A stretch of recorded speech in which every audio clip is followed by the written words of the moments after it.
What's up, everybody in the house tonight? What's up? What's up? What's up, everybody in the house tonight? What's up? What's up? Yeah.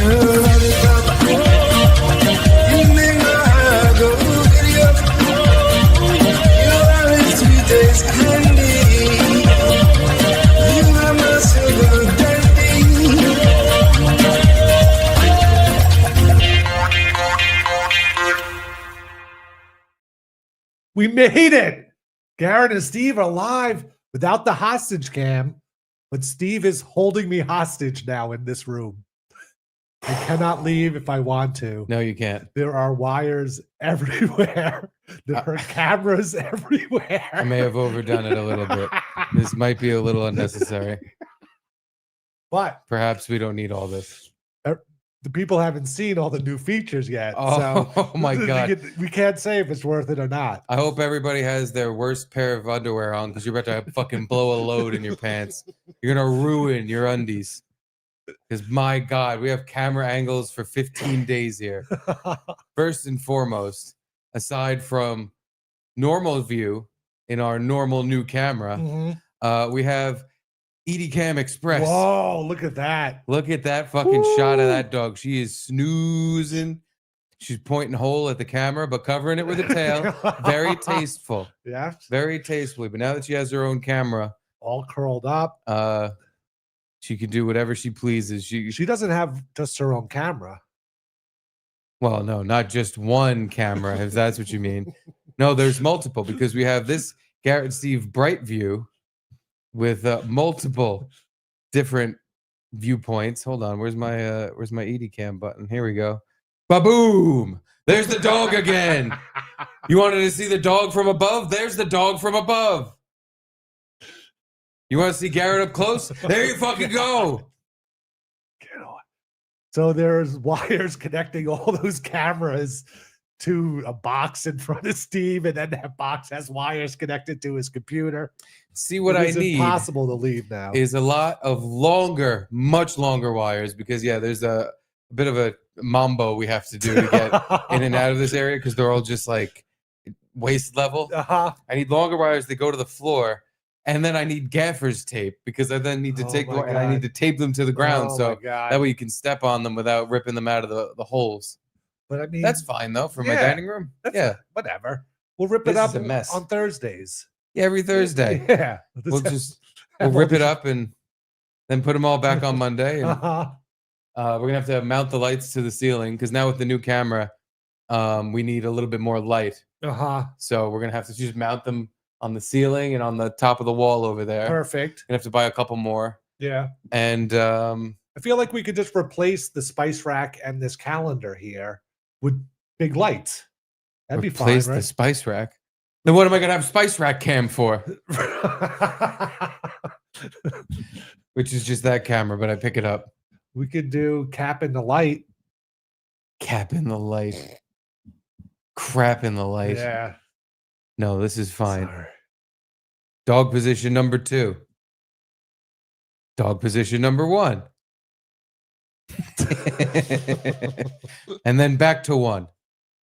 Here we are. In Nice. stunning, bright, perfect HD quality video that is being dumbed down and reduced by StreamYard.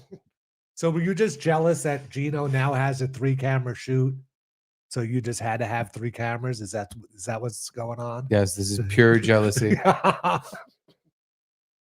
No, I bought a little box that I thought would be cool to hook multiple cameras up to. I regret it.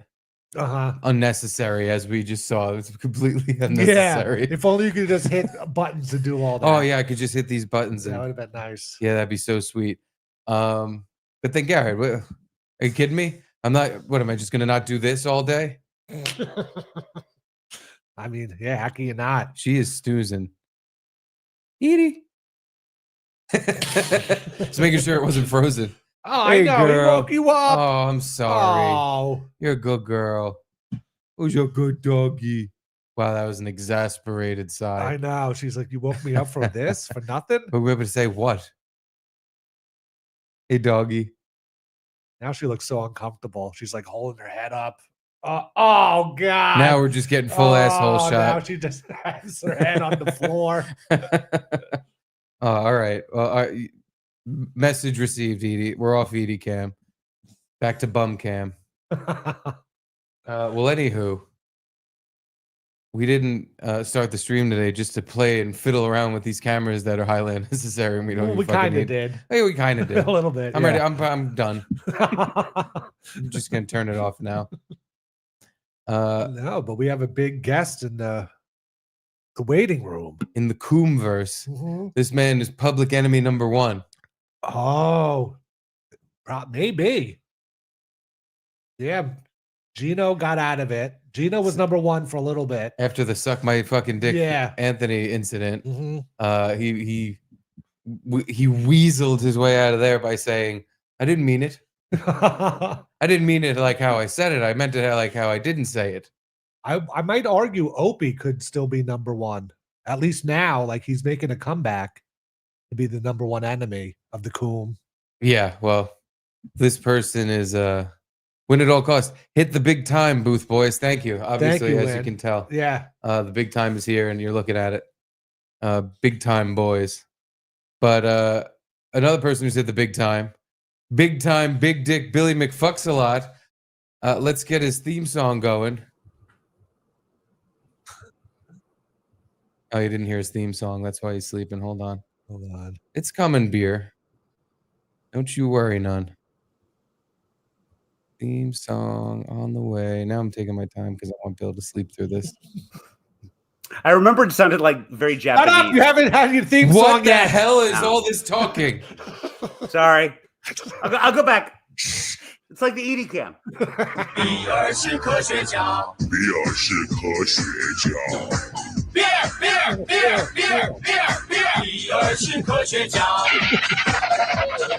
科学定律。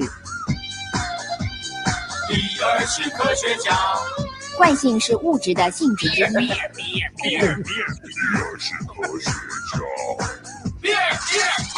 倒数7秒，计时开始。倒数7秒，计时。倒数7秒，计时开始。Welcome to the show, The Bull. What's up, Bull? This is the first. Usually people put a T in Schultz, but you guys spelled that correctly. But you guys are the first ones to misspell Bill. That's never happened to me. Misspell Bull? Yeah. You're already about to get the Schultz. By the way, I was watching you guys like sort of test all of the other cameras, and they were like sideways and zooming in and out of you. It looked like a pilot for Real World Staten Island in like 1995. And the pilot didn't get picked up, by the way. They're like, why are we doing this? There's not even a chicken in. There's some dog sleeping. They're just showing a dog sleeping. It looked really edgy because, again, you're like zooming in, it's crooked, and you're about to find out when things stop being polite. It started getting real. Yeah. But then you realized this whole starting to get real thing is kind of boring. Remember that? Remember the first season of The Real World where they didn't really have any sort of rules, so people didn't have anything to do, so they just sat around and watched TV all day. Yeah, they were just filming people watching TV, and they're like, "All right, we can't have a TV in the house because people just." And then they started making up games for them to do or whatever. Yes, it was still a hit. Because we hadn't had anything like concept. Yeah, but if you were to watch it now, it would be like watching paint dry. They were all just sitting around farting, and to your point, they had like various like question games, like all right, guys, let's play this. And you can see the producer putting the game on the table in front of them because they're sitting there half comatose watching TV. It's like, but yeah, how did you lose your virginity? At the time, though, was it the first reality show? Really? I mean, it was like it just caught my attention because of that, and it was on MTV. By the way, I like you say they were all just sitting around farting. Not watching TV, I said, but yeah, Bill said farting. That's you guys, Real World Staten Island. Yeah, Real World Staten Island. A couple guys sitting around farting, eating snacks. Let's go to the ED cam. All right. Give her a board game. Give her a board game. Don't say let's go to Edie Cam unless you want to go to Edie Cam. She's back in sleep position. Nice. She resettled her. That's my bull cam. But that first season was with the I believe with the cowboy guy who did the true story. Yep. That's always stuck in my head. Yeah. He was the last of the original mullets. Before mullets came back and they were ironic. Yeah, he just had a mullet. Like, yeah, that was like 91, 92. Like, there was no irony. It was just like, yeah, where he came from. He was a virgin, very Christian, and wanted to be a country singer. That's right. And there was the militant black guy that got into a fight all the time with the kind of hot at the time. That was what we thought hot was, as far as like a no makeup wearing girl from Mississippi. And then there was the hipster girl, long-haired guy that didn't really do much. And then Eric Nice. Eric Nice. And he had a show for a while after that. The Grind. Yeah. Eric Nice, yeah. He was a big, like, meathead bodybuilder guy. And then selling his body on Grindr, like so many years later. Really? Yeah. No. I could have believed he was gay. And then, like a mere 2 years later, they had a guy with AIDS on. Like they just went hardcore. Hey, by the way, a little respect, Pedro. Yes, yeah. And you're describing real world Staten Island again. Okay. Yeah. Now we have a guy with AIDS on. I'm not dying of AIDS. I'm living with it. That's both my impression of Pedro and me. So, what was the puck thing with the peanut butter? Yes. And he would pick his nose and then he would stick his finger. That's right. Why? Because he was Puck, man. It's a lifestyle.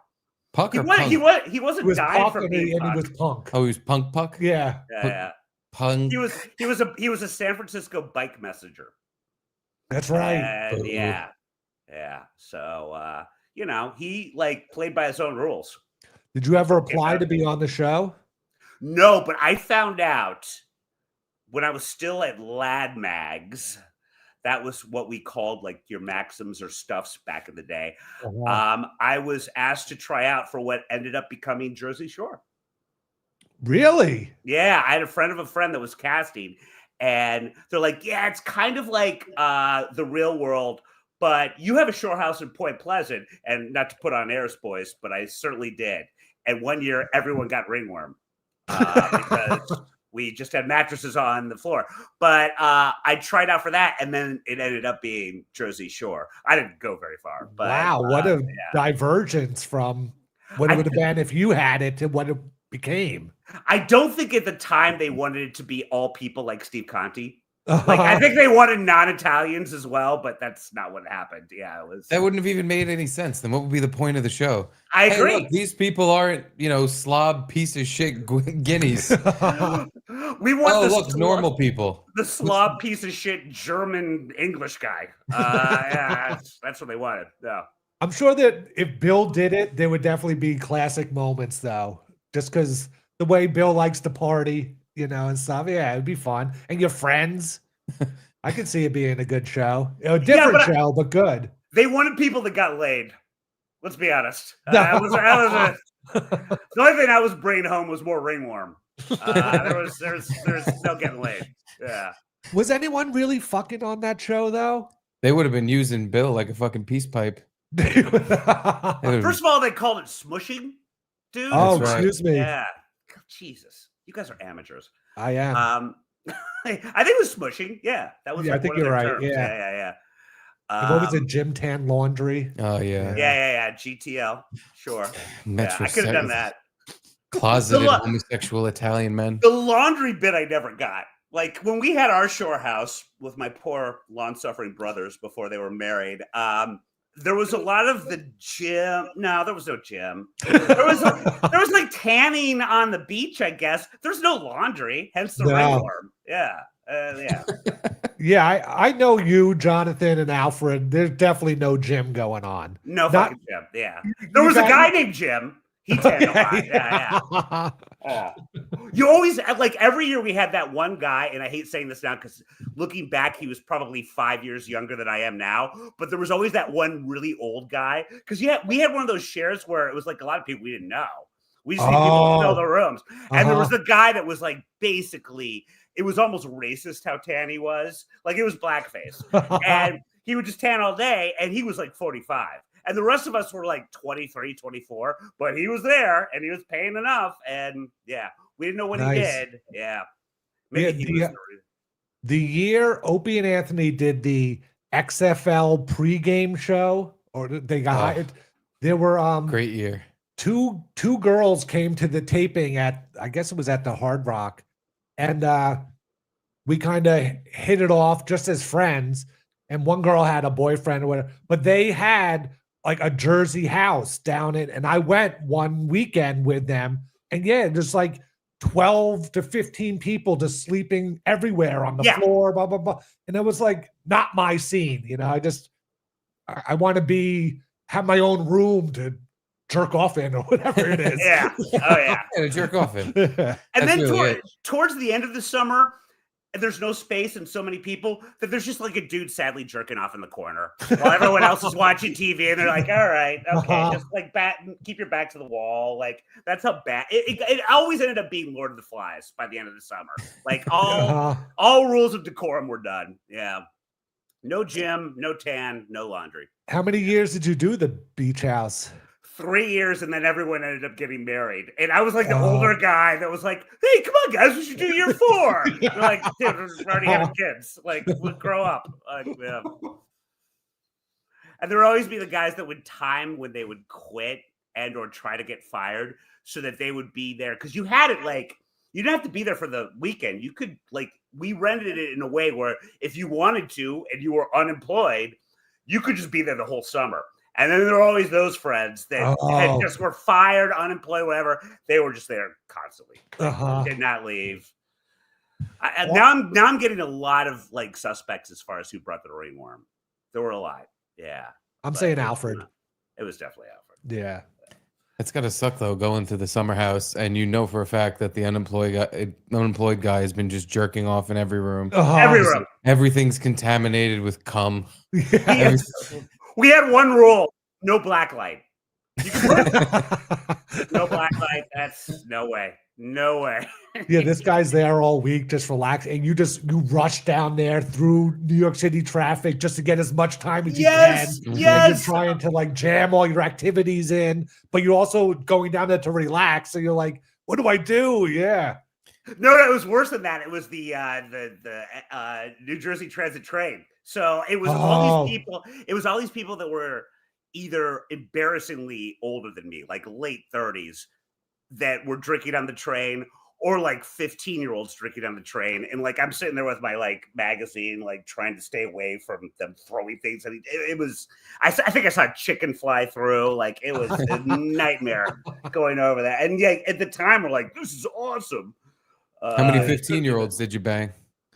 I did so badly there. I like every once in a while would kind of like hook up with a girl at like Stuff Magazine and maybe bring her there. And then that would end whatever relationship we had because they would have ringworm. And they're like, I'm never going there again. And like Alfred and Jonathan both did way better than I did. Yeah. Did you ever hit it off with a Stuff girl or a Maxim girl? Yeah. Or a ringworm girl? Yeah, because back then you could date your coworkers. That doesn't exist anymore. No, I don't mean coworkers. I mean like a girl that was not particularly featured in the magazine or like cover girl, but like some other. No. I hope that shocks you. No, absolutely not. No. Just coworkers. Kate Upton, wasn't she first the Maxim girl or Stuff girl? I think Maxim, I think. We would get we would get the reprobates that wouldn't make it to Maxim. Yeah. So we got Kate Upton's sister. That was Kate Downton. Yeah. No, but I mean, back in whenever those magazines were, thank you. Like I would go to the magazine store and buy them. They were like must have. We made more money on before the internet. It was like the internet in a magazine. I will confess I've beat off to a Maxim more than once. Oh my God, yeah. I have cranked my pud to those fucking almost naked girls on more than one occasion. Yeah, you paid for my meager salary. I can't thank you enough. We made more money on newsstand than we did subscribers. And I paid the goo price. Yeah, I definitely never subscribed, but I would buy it every month. Yeah. Both of them. Yeah, the subscription was a great thing to say to advertisers because like, and now this is like magazines don't exist anymore, basically. But like at the time, at like Maxim's height, it was like 7-8 million subscriber base. Holy shit. And that was amazing to tell advertisers, but you didn't make money off that because it's like $10 a year to subscribe. But newsstand was like $5-6 to buy the magazine. And that's where they would make their money. And stuff was like 4 or 5 million. And now like that's just unheard of. Yeah. Oh my God, yeah. Oh, now boy. if you have some magazine subscription and try to cancel, they like beg you or like we'll give it to you for $1 for 5 years. Oh yeah. Just stay on the numbers list for advertisers. Yeah. The operator actually starts doing audio readings of the articles on the phone, saying that she'll offer that for you live. Just call you and read them for you if you're too lazy to. It's very sad. Yeah. So by the way, I guess I didn't keep you in business because I only had one magazine and it wasn't even mine. I stole it from my brother's room. Oh, and really? The only reason I fucking beat my pud to it so many times. You were like 12 or something. Oh, yeah. I 13, 14, somewhere around there. I want to say it was like, when were you born? 91? Yeah.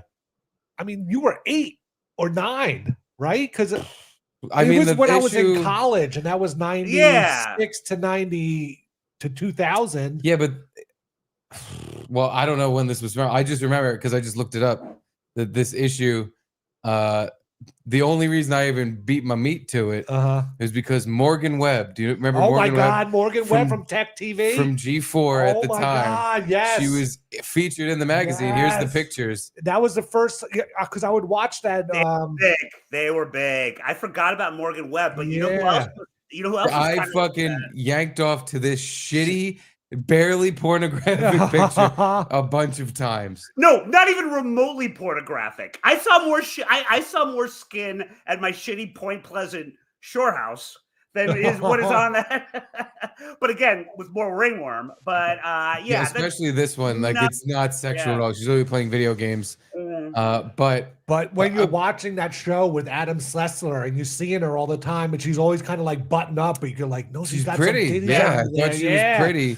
And then I see her in Max and was like, oh my fucking God, holy shit. You know who was, it's literally this fucking picture I'm losing my mind about. You know who was of that vein was before she became like kind of an actress and then just ended up getting knocked up by John Mulaney after rehab. Was Olivia Munn. Olivia Munn was like another that. G4 and we girl. would have her all the time. Yeah. And like she was kind of funny and she was like the nerds loved her. And she would dress up like Wonder Woman. And a lot of puds like Steve's were I want to say smacked around. I want to say she replaced Morgan Webb on she might have. Yeah, like they were the same mold. And she also fucked Aaron Rodgers. Yes. Yes. And Oh, I was gonna say Morgan Webb. Oh, you got all jealous. I got all mad. Give her my Webb. This is a great. I'm a horrible human being, so I love searching like old school phone hacks from women like Olivia Munn. And I think she was dating. I hate that I know this. I think it was Chris Pine.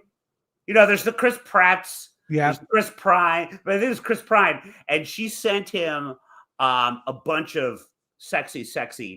Oh, you mean like the fappening? Yes, sir. Yeah. And Chris like Pine she would do arrows, and it was very much like a G4 thing because she like knew how to do that on the phone before everyone else did. And she's like, and she would write on the arrows, you could put it here, and she'd be posing lingerie, and it's her butt. And she's like, Oh. you can put it here, and then she put an arrow in between her tits. She's like, you can stick it here, and that all got hacked. And Wow. she wasn't happy about that. But you know what? You know who was? Me. Yes. While I was dealing with my Oh ring God, work. the fappening, that was like a day in history that I remember. It was amazing. Like they get like Miley Cyrus. God, who was another big one? ScarJo, Kate Upton. Kate Upton. Yeah. Kate Upton with Verlander. I was going to say, is Verlander. Verlander's dick in one of them? Yeah. Or no, he's like standing there naked with her, and it's a mirror shot or something. But the hilarious ones were the non-sexy ones where he's got kind of like this like picture gut.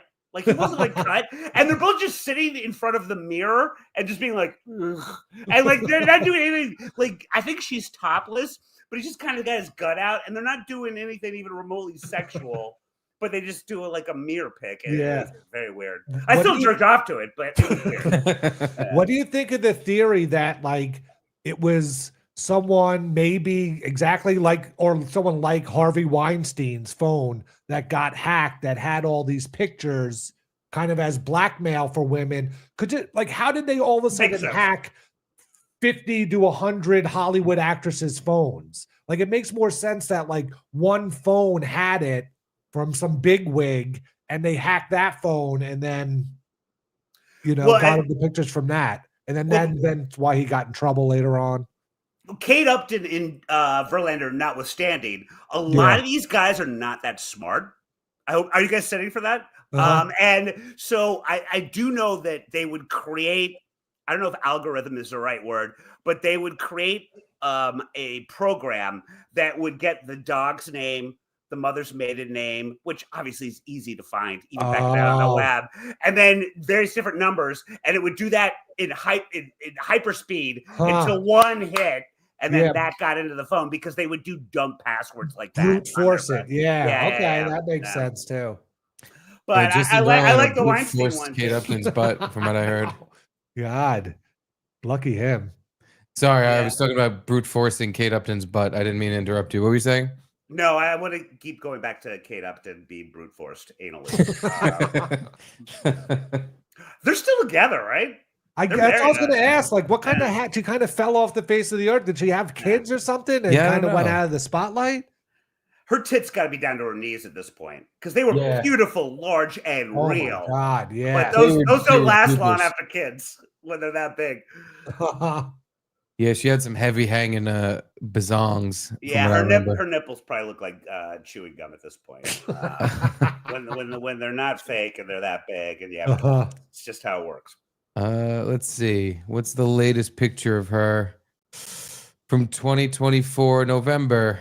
But this picture isn't that recent. There's a headline: Kate Upton sparks concern with post about emergency scenario involving drunken high father. What? Yeah, it's me. I'm a drunken high father. From what I'm seeing, she looks the same. She looks great still. God, she was awesome.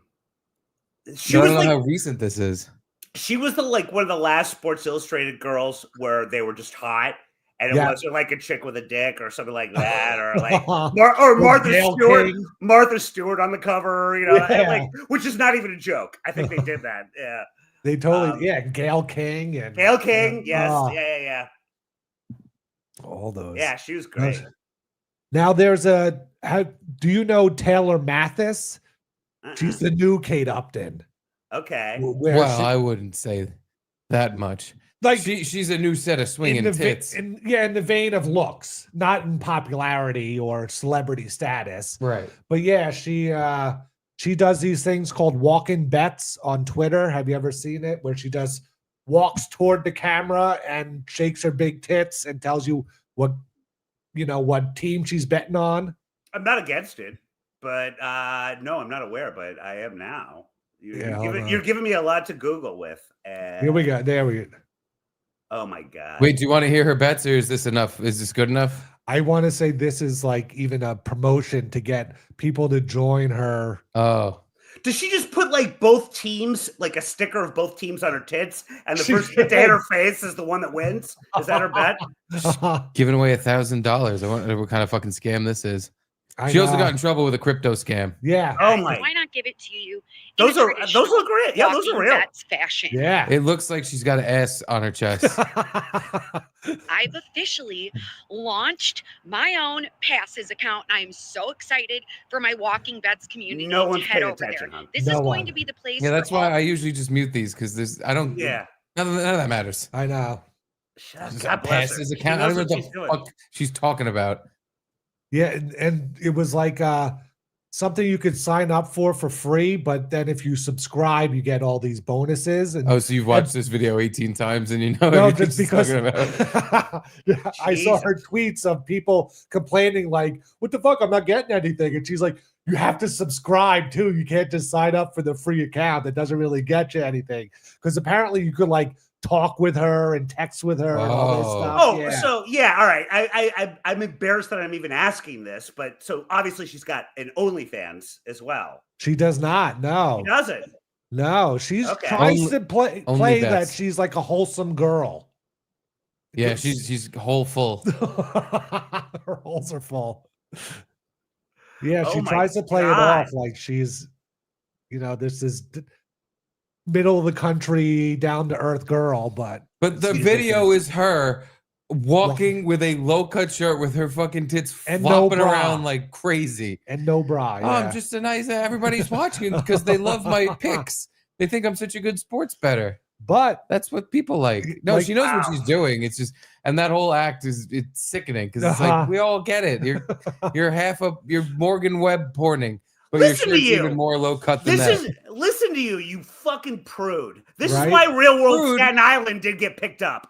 Because you're sitting there moralizing with the rest It's of not the cast moralizing. members. It's stop lying. We know you're just. This is tits out bets. Just be honest. Be like, oh, I'm just a good girl from wherever the fuck I'm from. No, Oh my you're God, I you're love doing her. tit stuff, which is just great. worked out. I We love went her. 3 for 4 on the Walking Vets. So if you took the Yeah, she's got Opie personality. Just does weird yelling voices. Opie and personality is an oxymoron. Come on. But that's not a thing. By But the way, you know- yeah, go ahead. Her nose and cheeks are really red there. Yeah, she looks a little weird here. I don't know Yeah. what it was, but She's got You red know- arm. Don't worry, this one's Happy. better. she had Good like Lord. Steve said, a crypto scam where they made a Taylor coin and they gave her a bunch of it, and then when the price went up, she sold it, and then everyone got mad, Rug pulling. and then she cried and threatened to kill herself, and then How do I not know about this? donated all the money from whatever she sold it for to a charity. Didn't she do that and go, there, is it okay now? Am I- is it all better now? But the Haktua girl, who was, I Oh, would yeah. argue, more famous than her, like she's kind of Twitter famous. Haktua, with like everyone knew her. She did the crypto scam and now hasn't appeared anywhere in 2 months. Wait, because I really thought that was going to last. I mean, Yes. Barstool signed her to do a Staying power. podcast. Yeah. Yeah, Has she done it? she was doing the Barstool podcast, whatever it was Oh, she called, like has. Talk to Me or something like that. Talk to her. Talk to her. Okay. I fucking don't like that I had to tell you it. Talk hate to that I her. know it. That's actually not bad. That you know I like my wordplay. But that's not bad. Talk to her. Yeah, so once she started doing that Barstool podcast, she made a meme coin and pumped and dumped it and just disappeared after people were calling her out. Jesus Christ! Yeah. The world has passed me by. But I still like I still like big tits. So I I'm think, starting to- Yeah. What we learn here, though, is that maybe, Bill, you should get into scamming everybody with a crypto coin. We'll call it the bull market. And what you do is you get everybody to buy bull coins. And after the price of them goes way, way up, you give them the Schultz. You yank the rug, you fucking sell all your shares, sell all your bull coins, and leave everybody else holding the bag. Make yourself rich and fuck all the people who buy into bull. By the way, you saying scam reminded me that like my go-to dad joke back in the day, because you know how you would have on your cell phone a scam like Yes. like warning not to pick it up. Like if my phone was on the table and I'm with people, I'm like, sorry, that's my model girlfriend Scamala. Call me again, and I'm not gonna pick up. I'm not gonna pick up because it's another red carpet thing I don't want to go to. But I'll call Scamala later. Yeah, I'm turning into my dad. Yeah. Scamala likely. Yeah. Harris. I think it's Welsh. Scamala likely. Maybe Irish. I don't know. But so what's been going on in the world of Bull Schultz? Yeah, how's morning doing? How's the? I know. Do you have an hour? Yeah, we almost got blown off because Bill was going to be visiting various New York City ghosts. By the way, you know what I was? Yeah, and then I guess like the people canceled. Like I've had this flirtation. I don't want to put on airs, boys, but with U.S. Ghost Adventures. I don't even know if I should mention it at this point. But yeah, thank you. My mom's very proud. But they just do like haunted walking tours. Yeah, and they wanted me to shadow some tours in New York. But here's the problem: the only thing they're applying for is the ghost tours in goddamn Jersey City. Oh, what? Yeah. Getting back to Jersey again. So like, it's like I'm looking at these, and one of them looks fun. It's like a haunted Greenwich Village. That's the one I was going to go to tonight, and then they canceled it. A haunted Greenwich Village bar crawl. I'm like, that sounds good. Oh, yeah. But no, I'll be Jersey City. So I don't know. It's like this is where Yogi Berra pissed on the bar at some point. Anyway, he's a ghost. Important question about ghost tours. I hope this doesn't screw anything up, but do you believe in ghosts? Cut his mic. Here's what I said in the first interview. I was like, I'm an optimistic skeptic. I want to believe in ghosts. I have really never seen anything that would lead me to believe in ghosts. I think I said I hate myself. I think I did say something like, I believe in energy. Oh. All right, Gino. Actually, I do believe Gino actually bought a book called I Believe in Energy. But written by Thomas Edison. Yeah. And I was like, so like, maybe like if something very traumatic, these guys bought the Lizzie Borden house and turned it into a bed and breakfast outside of Boston. Lizzie Borden, the axe murdering girl? Yep. Yeah. They have it as a bed and breakfast now. Like the house she killed her parents in? The exact house, most of the furniture. Nice. You can sleep in 2 of the death rooms. Wow, you could stay there? Well, but what if they're haunted? It's supposed to be very haunted. And then what if there's a ghost? What do you do then? There's lots of first count things from the guests saying that they've had some experiences. But wow, I'd like to see it for myself. Yeah. I just love that this place would they basically ask you, so are you a retarded woman? Do you believe in ghosts? I do not. If anyone that was just talking with me from U.S. Ghost Adventures, I condemn everything that Steve Cotty has said. Condemn. But like, you should still be able to do it even if you don't believe in ghosts. You'd be like, I believe in having fun and like going to places that are haunted, like. Something totally. Like you said, something traumatic happened here. There was a big murder. There was something, and like there's a presence. There's something haunting this place. I don't think you have to actually believe Casper the Friendly Ghost is floating around, and like there's actual phantoms like woo going. As long as you pretend. Yeah, exactly. As long as you say that the history, I would think is the most important thing. 1,000%. And the ghost aspect makes the history more fun. Like I will always go. I used to always go like because I'm a dork. Like if I go to a new weird city, I would always try to find the ghost stories because like you do get the history. Yeah, you get all fucking fun ghost stories as well. Yeah, that's what I was gonna say. Like Jamie loves doing tours, and I remember. We were talking about ghost tours, and the ghost tours are always the best tour for me, even though I don't believe in ghosts at all. But they're just like fun stories, and it's sometimes at night, and you get to like bring a beer with you or whatever. Yes. It's just like a fun time. And it's also like a weird. It's just also a good like travel hack. No kids. I mean, Yeah. like, because usually they're pretty R-rated and pretty like the stories are, not for anyone under 14. And so, like, if you don't want to be on a tour with a bunch of brats, like, ghost tours are a way to go. And it's at night, so the kids are going to bed, so the parents can't leave the kids Mhm. in the hotel room. Yeah. Yeah, when the kids are away, the parents will play with ghosts. Now, That's a great tagline for Michael. Well, do they instruct you how to react if someone on the tour, like let's say you're going around one of the boarding house or something, and someone who's on the tour goes, "Oh my God, I just saw a ghost." How are you supposed to respond to them? You're supposed to go, "Bullshit." I'm going to go out on a limb and say I'm not supposed to say that. I think. You're a liar. I've been here 1,000 times. I feel like that would be a trick question for me. Like, they're like, now, Bill, do you say bullshit? And they're like, no, you're hired. No, oh yeah. Are you supposed to agree and go, "Oh, me too. I saw the same ghost." They offer. Do you remember in Ghostbusters? I wish I was kidding about this. When Egon would have the thing that would come up, if there was like, it was like an EKG thing. Yeah. Where they would show if the ghosts were around.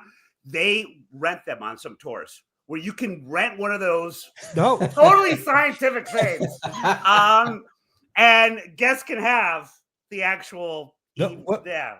When we were in Savannah last Christmas, I remember asking maybe? about that. Yeah. Yeah, we went to. It wasn't even really a ghost tour, but it was like the like an oddities museum where they had like the Waco guy, like stuff from him and all these weird kind of oddity things.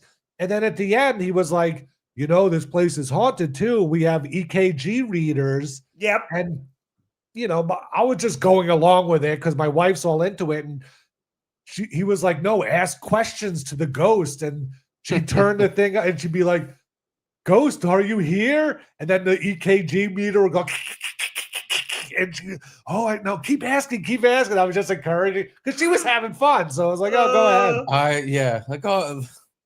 I would have loved to have taken the thing out of her hands and go, "Hold on, wait, I think I hear it goes." Fart into it and see if it gives a reading. Go, "Oh my God, there was a ghost in my ass." I mean, that sounds like a lot of energy coming from your butt. Yeah, poltergeist. I equate those like poltergeist EKG ghost things to the e-meters that you do in Scientology. When you hold them on, and it's like, oh, your energy, your is thetan levels. Thetan levels, that's right. Yeah, it's how many space aliens are possessed inside you is like what it measures. Yeah. And by the way, I believe in both. If any person from Ghost U.S. Adventures is out there, you can go to a haunted bar that has one of the Love Master things. Yeah, that you could grab and be like, "Oh, this one's really haunted. Look, the love meter's going all the way up." It's like two people are holding. He's Patrick Swayze-ing this Love Master with me. Scientology really fell off the map, huh? Yeah, because people have Google.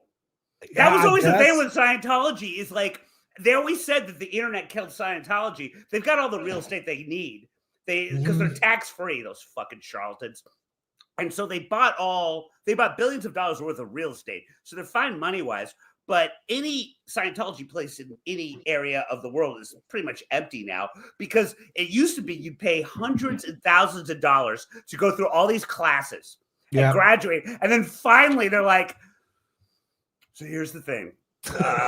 It is this guy named Xenu. Is this galactic emperor. And he came to Earth 50 billion years ago, and there's these volcanoes where Zetans came and their souls come out of, and people had already invested so much money that they're like, motherfucker, these guys are insane. But I put so much money in this, I'm in. But now you can find it out with a quick Google search, and that's what killed you. Like, true. You don't have to. And the South Park episode that just ripped them to shreds. Oh yeah. Because at that time it was like, don't talk about Scientology, you'll get sued. And they did. They would sue anyone that tried to talk about them. And South Park was just like, fuck you, I don't care. The funniest thing about the South Park episode is that when they were showing the story of Xenu and the volcano of souls and the spaceship, they had to keep putting a subtitle of "This is what they actually believe," like because it seemed like made up South Park retard shit. But it was like they had to just keep putting, "No, this is really not what making they this up. This is believe." a real thing. I think they had a Mormon episode where they did that as well. Yeah.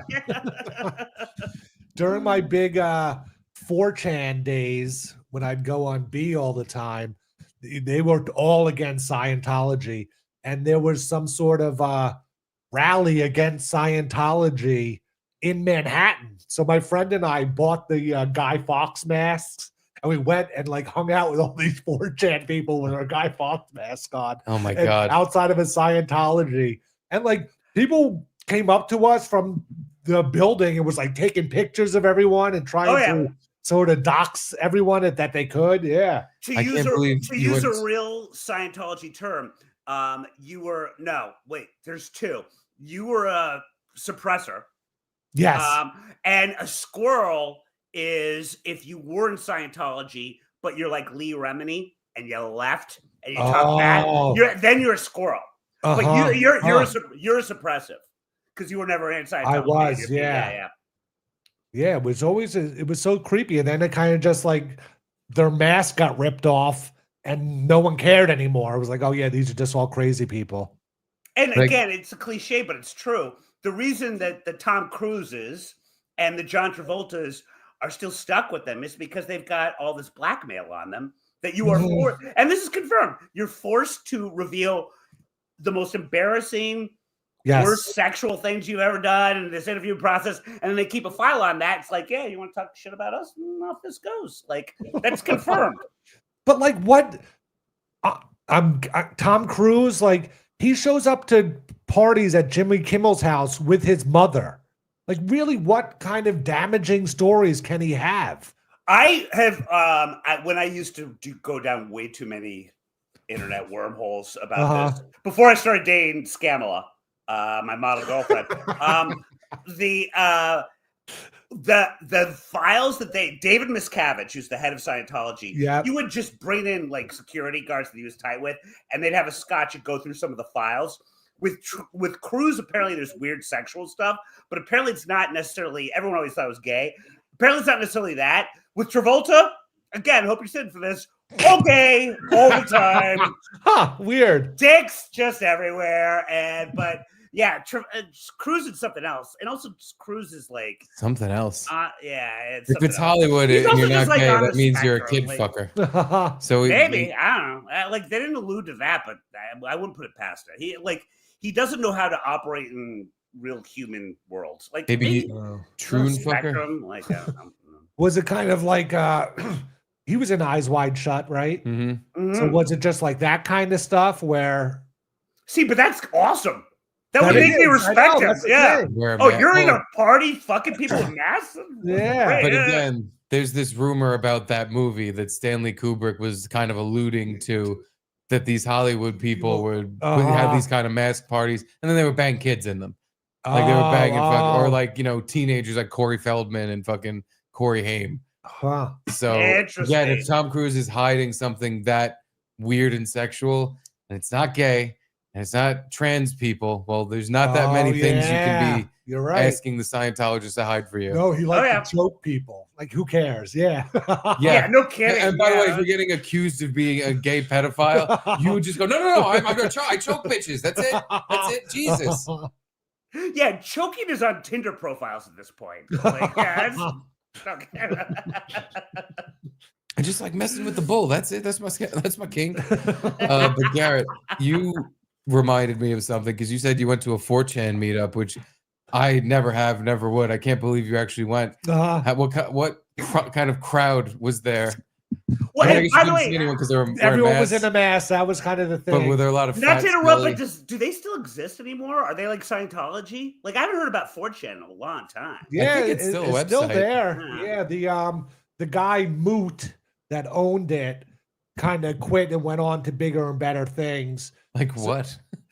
Like he made a website that was very efficient. It could handle thousands of posts a second kind of thing. And I think he just moved on to a computer science type of job.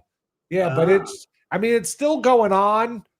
but I'm kind of just old and past it, so I don't You're know. an old fag. I'm an old fag, yeah, and I don't know if like maybe it is still good for young kids, but yeah, I go to it like once or twice a year and look around just to see, and it's kind of still the same thing. Like, post a picture of some girl you think is hot on Facebook, and then here's the nudes of her. Kind of, kind of just like Well, there's antisocial thing. I don't What's know if happening? I don't know if it's 4chan, but there's still a world, like an incel Yeah, it's very adjacent incel-y world. soy jack world where people are still meeting up and doing stuff. Because I saw on Twitter today that they held a gooneral for the guy that was caught jerking off in public and killed himself. Did you see any of this? No. What? Well, I'm happy to introduce the both of you into this wonderful story. A gooneral? So first and foremost, I assume that means gay funeral. no. Billy, this might be completely new to you. Have you ever heard of the term gooning? Mm-mm. Okay, so gooning is when you Does it involve energy? kind of a lot of masturbatory energy. From what I understand, gooning is the act of like edging and jerking off to porn for like hours. Oh, okay. And, like, I going didn't even just know this term. Different videos and maybe popping different substances to keep yourself gooning. Oh my god. Wait, Whether why it's would you Adderall want or to do Molly that? or what? Or huh? Why would you want to do that? Well, because I'm going to get people are blue just- balls for 20 hours out of 24. Because this is in just a the day. people's brains now with the access to porn so fucking They readily need available at such stimulation. a young age. Yeah. They are God. fucking breaking their brains and breaking the way they process pleasure. And now they're just like constantly jerking off to like, again, they'll open up 20 tabs. I say they. People who jerk off. I don't ever do anything like this. I've never taken an Adderall Or and jerked jerked off. off for 4 hours. I've never done that with 10 tabs open. But that's the idea. It's I like a think lot Bobby of did that tabs, a lot of live on air switching. one time. Just can never find the right video, and you're just gooning. You're but looking. also you're like you jerk off 3 times every day kind of thing. So like you're desensitized and you Yeah. just need something to get that feeling back. And Ugh. you get drugs and jerking off. Ugh. I will want do to that. make sure God. my definition of gooning is accurate. It's a state which one gets into who is highly aroused. Gooning typically describes male behavior rather than female. Yeah, this is from Urban Dictionary, obviously. State achieved after prolonged edging session, when a man becomes completely hypnotized by the feeling radiating his penis. Yeah, etc., etc. It's like a masturbation trance. But like I said, you can be on Molly, Adderall, or just nothing. But there's like you're kind of whacked out and just beaten off. So with all that said, there was this fellow who pulled up to this, like, I don't remember if it was a chicken wing place or a coffee place. It didn't matter. The point was there were women that worked in the place that, like, it was like a Hooters type of thing where they, had their tits in tight shirts and there's booty definitely shorts. a coffee place that does that, where like girls are in the bikini and you drive by in the morning just to get a little horny before you get to work. I don't really get it, but So let me make sure. Yeah, you can't see his dick, but so this guy drives up. Hi, how are you? Good. Have you been here before? Yeah. Sir, you need to leave. Oh my Unacceptable. God. Oh my Call God. 911. How do you drive with one hand and then So I think this guy, because just look at his face when she walks up. I think he's on Molly or something. And that's why he's driving up to a place with his fucking pants off, just playing with his dick. Because he's like whacked out of his mind, which is also why I and they think. got his license plate? Well, dude, they got everything. Is this the guy that killed himself? Yes, this is what I'm saying. Directly after this, he killed himself.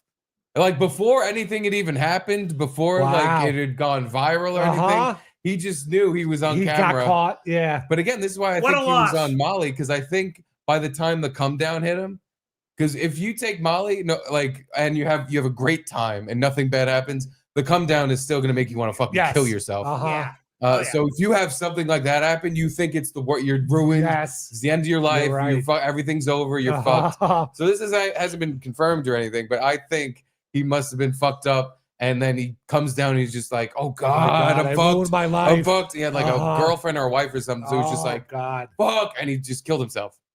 So I'm going to start a GoFundMe.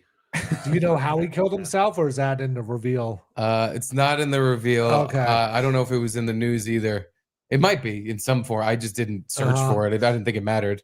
He might have, just jerked off until he was completely fluidless and died of dehydration. But today, or no, not today, 2 days ago, rather, they held a gooneral at the restaurant.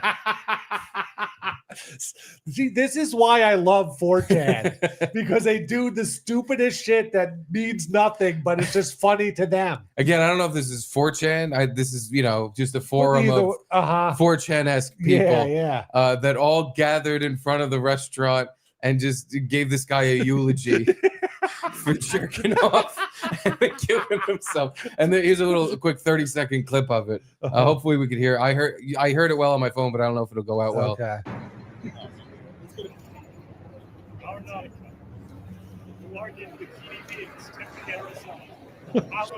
Are you kidding me?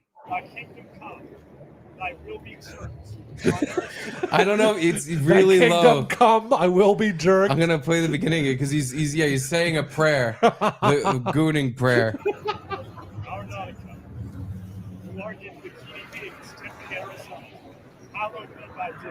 Hallowed be thy dick.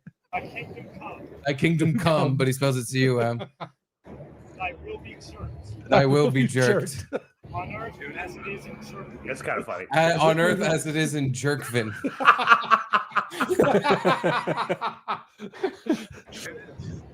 Deliver us from the Goonaside. Deliver us from the Goonaside. But the way that he's reading this obvious joke and everyone's just taking it seriously just for the joke, it's like, it warms my heart. Warms your heart. It's also, this is the most unified America's been since fucking Martin Luther King was alive. Because look, you got a black guy holding up the picture of the gooner, and the white guy's holding up a poster with pictures of the gooner who killed himself. This is our Anne Frank's house. This place. And they're saying this lovely prayer so everyone can, mourn the death of their patron saint. Amen.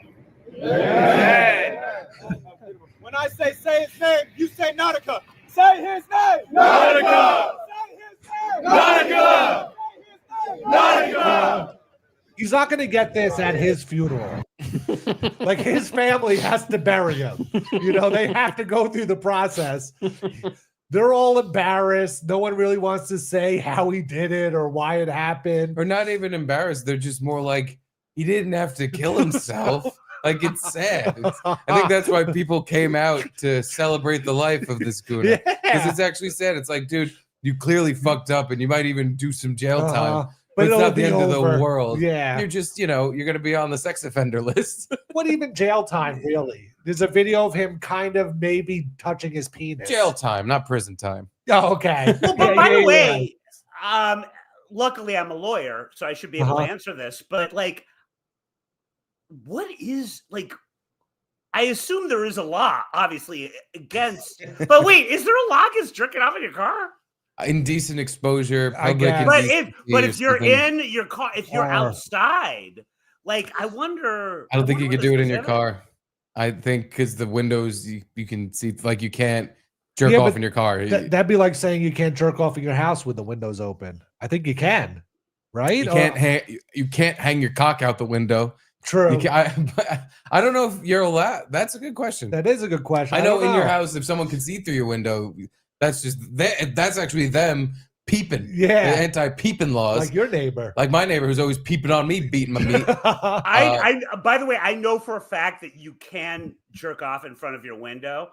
When I lived in Boston, we had, how you have those it's like a little like New York where you have it's not like my place, no natural light. You just look at other people's windows and it's just a brick thing and you're just staring at other neighbors. But this was a big area. So he was a little bit further away, but this large, and I don't see color, but he was a relatively obese African-American gentleman. At least 3 times a week, he would open his window and just whomever was looking at him, he would just start jerking off. And I had a party at my place at one point, and all my friends knew about this guy.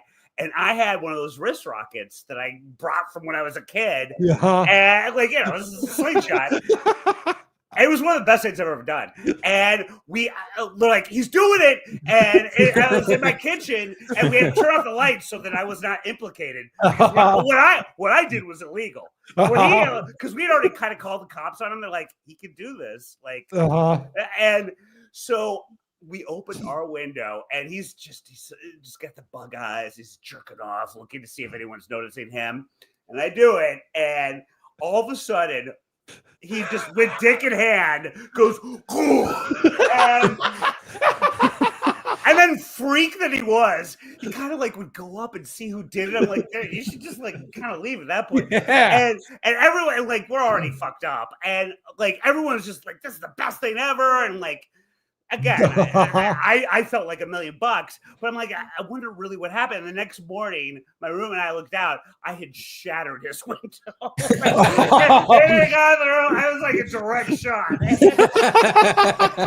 Holy shit! That's great. I was going to ask what if you hit him or not, but it sounds like that you would just have scared the gotten shit me out of him. arrested. But him jerking off at his window, he's fine. Totally fine. Yeah. If I had gotten found out for that, I would have been in big trouble. Now I wish I had somebody just jerking off in their window all the time with the window open. Uh-huh. I have a BB gun. I would just take target practice. It was the That's best. a good idea. I would shut the lights and just fucking crack the screen of my window open and just like a little They sniper. never know where it came from. Yeah. It was the best. And like, I remember my mom, because like I got it for like when I was like 13, 14 as a birthday present. And like this thing could do some damage. Uh-huh. And I was like, oh yeah, like, I was thinking, I'm such a loser. It's like, we have this large alcove. This is before I realized that part of the little alcove was this big dude jerking off all the time. And I was like, I wouldn't mind shooting rats. And that's why I brought it over there. Like, I had my little wrist. I was like, if I'm bored one day, I'm just going to go on my fire escape and just sort of like aim for rats. And instead I shot him. You ever kill something? Like, I've had a BB gun, and as a kid, you're like, oh, to shoot a bird. And then you hit it and it dies, and you're like, oh my God, I'm the worst person in the world right now. Yes. Yeah. And I'm glad to hear you say that, Garrett, because I had always assumed you were on the spectrum serial killer wise. Thank you. The fact that you felt bad about killing an animal means you are not one. Awesome. Because, yes. As you know, like the Jeffrey Dahmers of the world, they God, start they off loved it. mutilating. Yes. Pets, Yeah. Stuff like that. Yeah. All right. Well, before we give these people the Schultz any further, can I read some super chats? And then I want to ask Bill about something. Okay. Something important. Ooh. I want to bring Barbara the Walters. Schultz. Bob Fana Patrice, you mess with the bull, you get the, AIDS. Just Wait, kidding. you get me living with AIDS. Not dying. Not dying. Just kidding. We love Bill. That's right, Bob. By the way, Thank you, Bob. today's Edie Cam is brought to you by Bob Fana Patrice. This is the Mevo Cam that he sent me. It's true. We're finally putting it to good use. So thank you, Bob. Look at that. She fits perfectly right in the frame. Her ass is almost a little out, but that's because she moved around. Is Edie ever awake? Mm, I feel like you drug her. if I do different voices, she wakes up and she doesn't like it. She's just so Edie, you're fucking waking now? Oh, no. Wow. You fucking stink, dog. You're the Bill Cosby of dog owners. You gave her a Quaalude, didn't you? I guess so. You gave her a fucking Quaalude. She's just so relaxed because her boyfriend is here and she feels safe now. That's what it is. Yeah. The Garrett comes over and he fucks my dog. Just, if that wasn't clear. I'm gonna tell Edie what you did to that bird, Garrett. No, don't. Come on, Bill. Stop. Yeah, don't do it. Yeah, well, you messed with the bull. Marshall Beaupre, who whacked off to Chris Perillo or Leo Laporte? Oh God, Leo Laporte. Hey, Marshall, I love Marshall. He was also on Tech TV before it was G4. Oh, what was the other name? Chris Perillo. That might have been. That sounds familiar. Co-host. I feel like he was I feel like he had a column and stuff for a while. Like that sounds familiar. Yeah. They Tech TV was this weird cable channel that no one really got.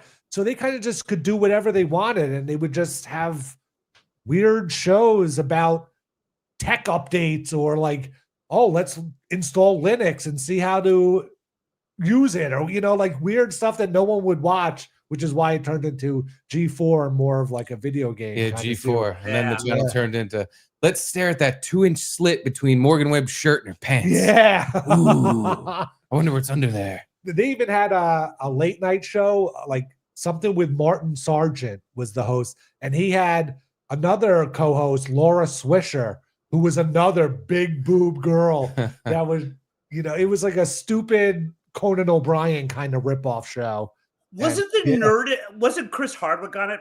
Chris Hardwick was on it? Yeah. And like is he still doing stuff? Didn't he get like canceled for some shit or something? He kind of did, but then it all turned around, or he proved himself right. But he does that Neurotic, Nerdrotic? No. Nerdrotic, that That's podcast network or whatever. Chris? Nerdist. Nerdist. Yeah, Yeah, Nerdrotic's yeah. a different guy. Yeah. Nerdist. Yeah. So, he kind of has that behind him. So when those allegations came out, he was like, whatever, I'll stay quiet for a year and then just keep making money off this podcast network I have. Yeah. That's what I'm doing right now. That's my career agenda. I'm just going to stay quiet for a couple of years. Welcome to the club. And then come back with a thunder. Mine's going to be Ghostist, not Nerdist. Quiet Guys Club. You're in it. Win at all costs. Didn't Megyn Kelly do Maxim? No, Esquire. And I hate another thing. Esquire GQ. And she had very, they were basically, she was wearing like a short black dress with a lot of cleavage, but she got a lot of shit for that. But it's like, it's the most PG-13 thing you'll ever see. Like, yeah. Hold on. I think I found it. Yeah. There it is. That's it. Yeah. Yeah. Oh my God. It was Esquire GQ. Yeah. Look, that's Bill. it. God. Holy shit. She's pulling down that strap where her boobs is under. You see that? That's pretty good. That goes any lower, you're going to see a nipple. Yeah. Holy fuck. Now, was this before Fox News? No. Yeah, right there. No, You got that was that. during Fox News. I got a frog in my throat. Oh. This That was during Fox That was News? Fox News. Absolutely. Yeah. Oh, wow. Yeah, that was a problem with those magazines. Like once, FHM, and I can't even think of other ones, but all of a sudden there was like 8 of the same magazine in the same field, and it was just like, all right, this is too much. Yeah. Yeah. And then, internet porn kind of killed us. Kind of. Damn. Yeah, she's a smoke show. Yeah. I told you guys this before, but your memories are You're gay? not existent. Yeah. We're going to get to that. That's going to be like the big reveal at the end. But Megyn Kelly was like on Red Eye maybe 3 times tops. But like I would hang out with her every once in a while at like various parties or whatever. And I was at Hudson Malone, the local in my neighborhood, one time. And again, this is a mind blower, but it was like in the middle of the day of the summer up at the bar. And I look across the street and the door's open because, again, it's like really hot. And I'm like, Megyn Kelly? And she's across the street, like over the, like as far as you could go. I couldn't believe she heard me. And also I was like, does she even remember me? I mean, at this point, she's huge. She's like, Bill. And she's like, but she was weirded out by it, as one would be seeing me. And I'm like, and we go over, we have like sort of this awkward conversation. And I'm like, and she's like, do you miss, she's at NBC at this point. And she's like, do you miss Fox News? I'm like, nah, not really. And she's like, I so don't. And then awkward laughs. And I go back in and she's sort of like looking to see if I'm still looking. And I'm like, okay. And I get back to my dumb laptop. And then all of a sudden she scurries upstairs. And I'm like, hold on. So I go out and have a cigarette later on. She's going to a Botox guy. And she didn't want me to see her. It was like a very, like, there's a little sign and not no one cares, but like at the time, like you still didn't want people to know you were doing it. Now everyone does it. I know. Yeah. If there was a stigma at the time, yes. But she was always very sweet. Now, what got her fired from NBC again? Was it? She railed against the Jews really hard. Oh, really? Right on air? Yeah, she said, I'd rather be on Fox Jews than this goddamn channel. No, I think that's a direct quote. You guys have lawyers, by the way, right? I And then the assume. Fox Jews hired her. No, I don't know. Why did she get that? I think it was a lot of little things. There was like microaggressions.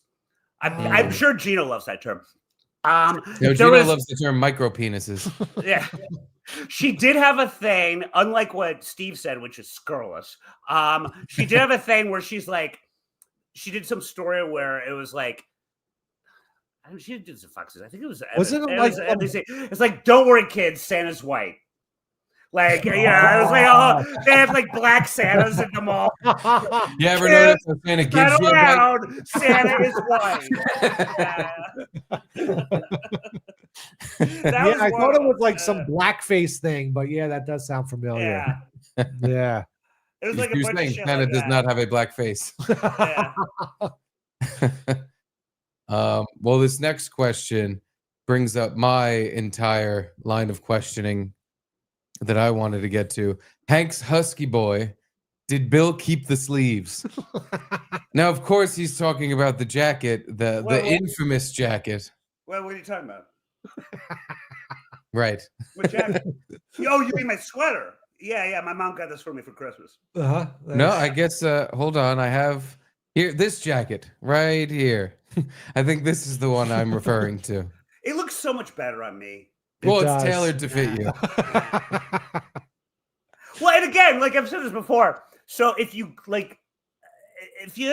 how tailoring works, if you go inside my sleeves, you see how they were sewn in to make it go. And again, I never realized Kumia had orangutan arms. That his arms are so. Although I watched the Kumia putting on the coat in real time when I was with someone's got to watch it, Gino. Yeah. And that was the first time I saw it, the reveal, and I'm like, this is the greatest thing I've ever given anyone. And I've given it to Steve and Garrett. That was beautiful. But yeah, you just like you take it back to the tailor. So like what they'll do, because you know they do that and they sew it in. You just take it back. It's probably gonna cost $40, even in some podunk state like South Carolina. And then you put it back up there. And then there's a stitch in the back. You just take out that stitch, and then he gets his coat back. Was this the footage you're referring to, by the way? Would you like to watch it again? Sure. I love it. This is sadly the best thing I've ever done. and I gave it to you guys. That's the thing. I was hoping you weren't mad because I'm like, even though we absolutely you should have been down worried. the river and threw you under the bus. I pictured you absolutely threw me under the bus. I pictured exactly what happened was going to happen, and then it did. I'm like, this is the greatest thing I've ever seen. You little yentas. And again, we were going back and forth. I forget if it was Garrett or Steve that instigated the whole thing. When we were there the last night at the studio, it was one of you. I was like, oh God, it's the Holy Grail. And I'm just showing the coat. And it was either Garrett or Steve. And it's like, dude, just take it. I remember. It was me. And to be fair to myself, I didn't realize this was some like massive part of Anthony's heart was in this jacket.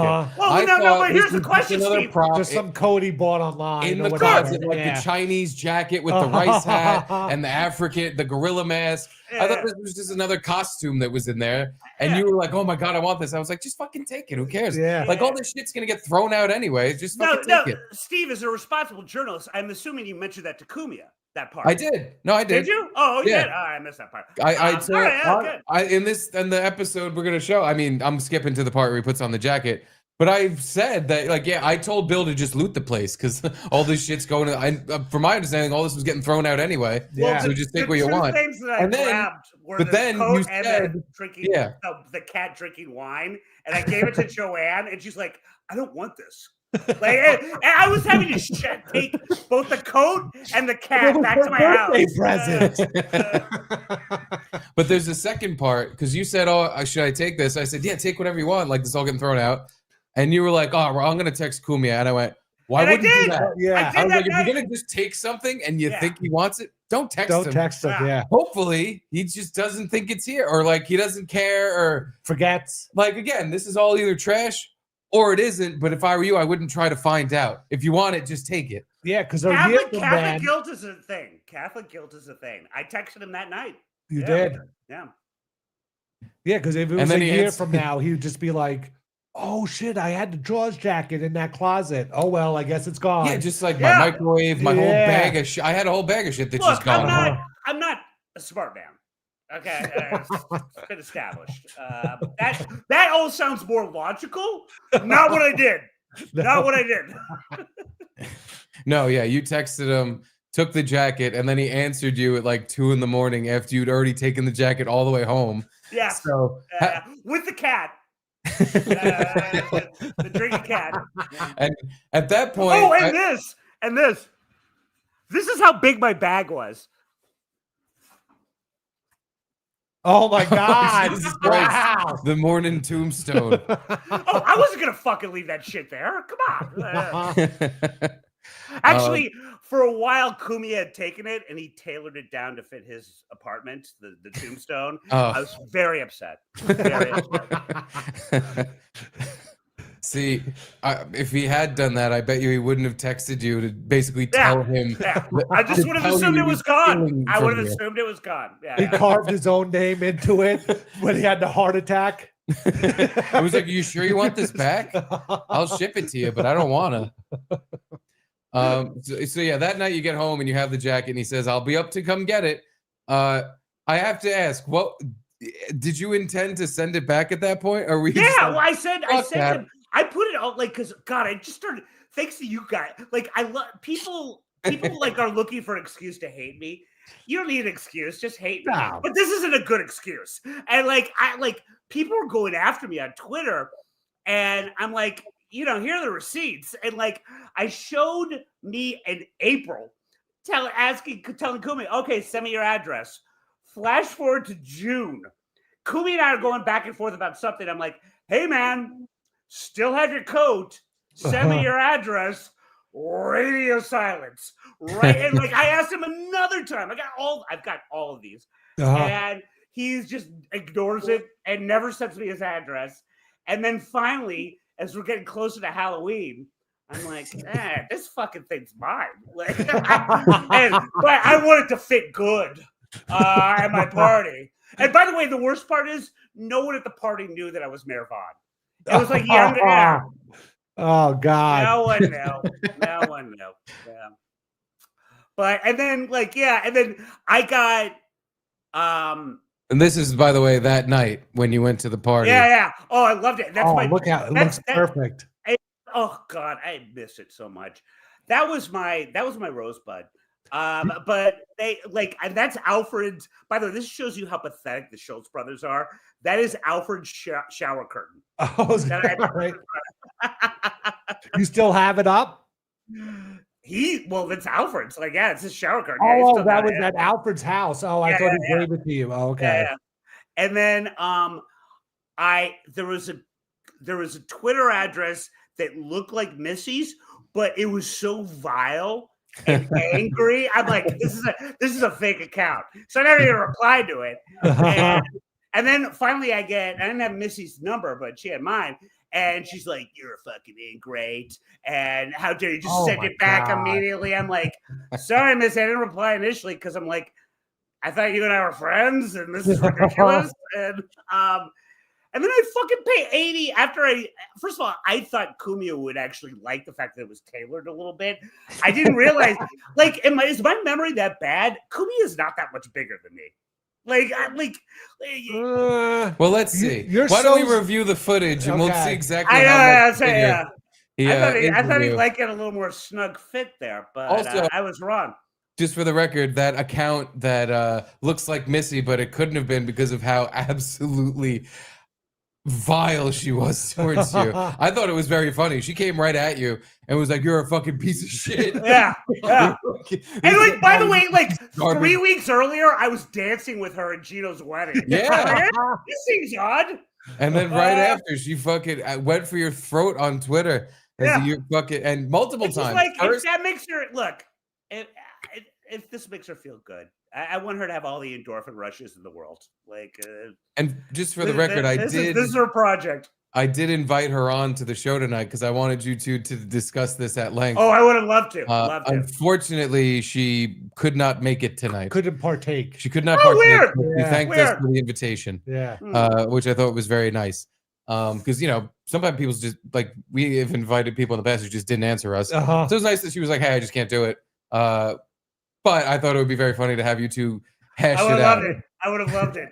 Yeah. But instead, we'll just review Anthony putting on his jacket, and maybe this will refresh your memory as to how much bigger he is than you. I guess I don't know. Is he that much big? All right. Football show, I would wear a lot of Bill's jackets, and I couldn't get them over my shoulders. Oh my God, that is a huge difference. That is a huge difference. You're welcome. His arms are really popping out of that thing. He looks kind of ridiculous, Bill. No, it is a great 80s take on a 70s classic because everyone rolled their sleeves up on their sport coats Yes. in the 80s. So That's a good point. yeah. I'm like I'm covering both decades here. Well, let's see. Maybe he's happy about the change. Maybe we're wrong. Let's I don't see. think he was. Let's no. hear. I don't think he was. Motherfucker! That's how I look. You dicks. It's Tootie fucking fucked my coat up. Holy shit! He fucking This is the best thing I've ever done. that son of a This bitch. is the best thing I've ever done. I can't. It's on YouTube. By the way, if you missed that part, because I missed it live, but Oh, I you saw did? I didn't realize that happened because Uh-huh. I was like this going. I wasn't really watching the screen. And Missy hands him a pistol, To like threaten Bill over the pointing at internet. the camera. Bill, I'm gonna fucking kill you. I think you guys owe me a dinner. Sure. Yeah. I Oh, think you at the wanna very go? least, I'll buy this you kind two of for that. this I'll- kind of content. I'd love come to on, take you man. out to dinner, honestly. Please. Yeah, where do you want to go? You pick the place. Well, none of us are made of money. Burger King's fine. But, Do you have a Walmart Plus subscription? We get 20% off At Burger King? at Burger King. Wow. If someone has a Walmart Plus now subscription. you tell me. I'm gonna get I one think now. Jamie does through her Amex. So Well, just saying. Through Jamie, we're about to save money on chicken fries.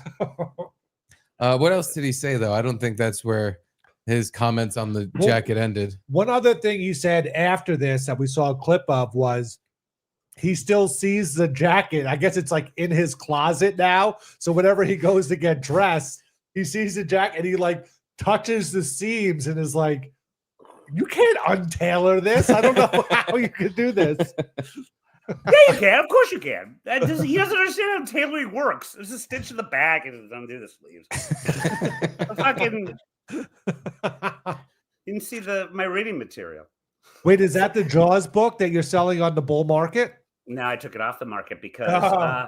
due to lack of fan interest.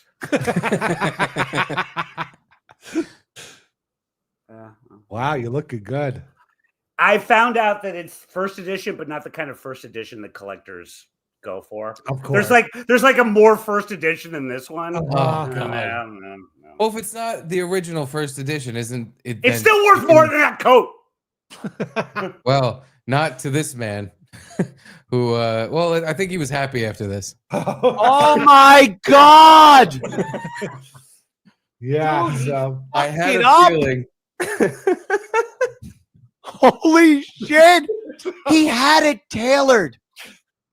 to his little girl body. He can't afford Whose rent. team are you on, He Garrett? tailored a jacket.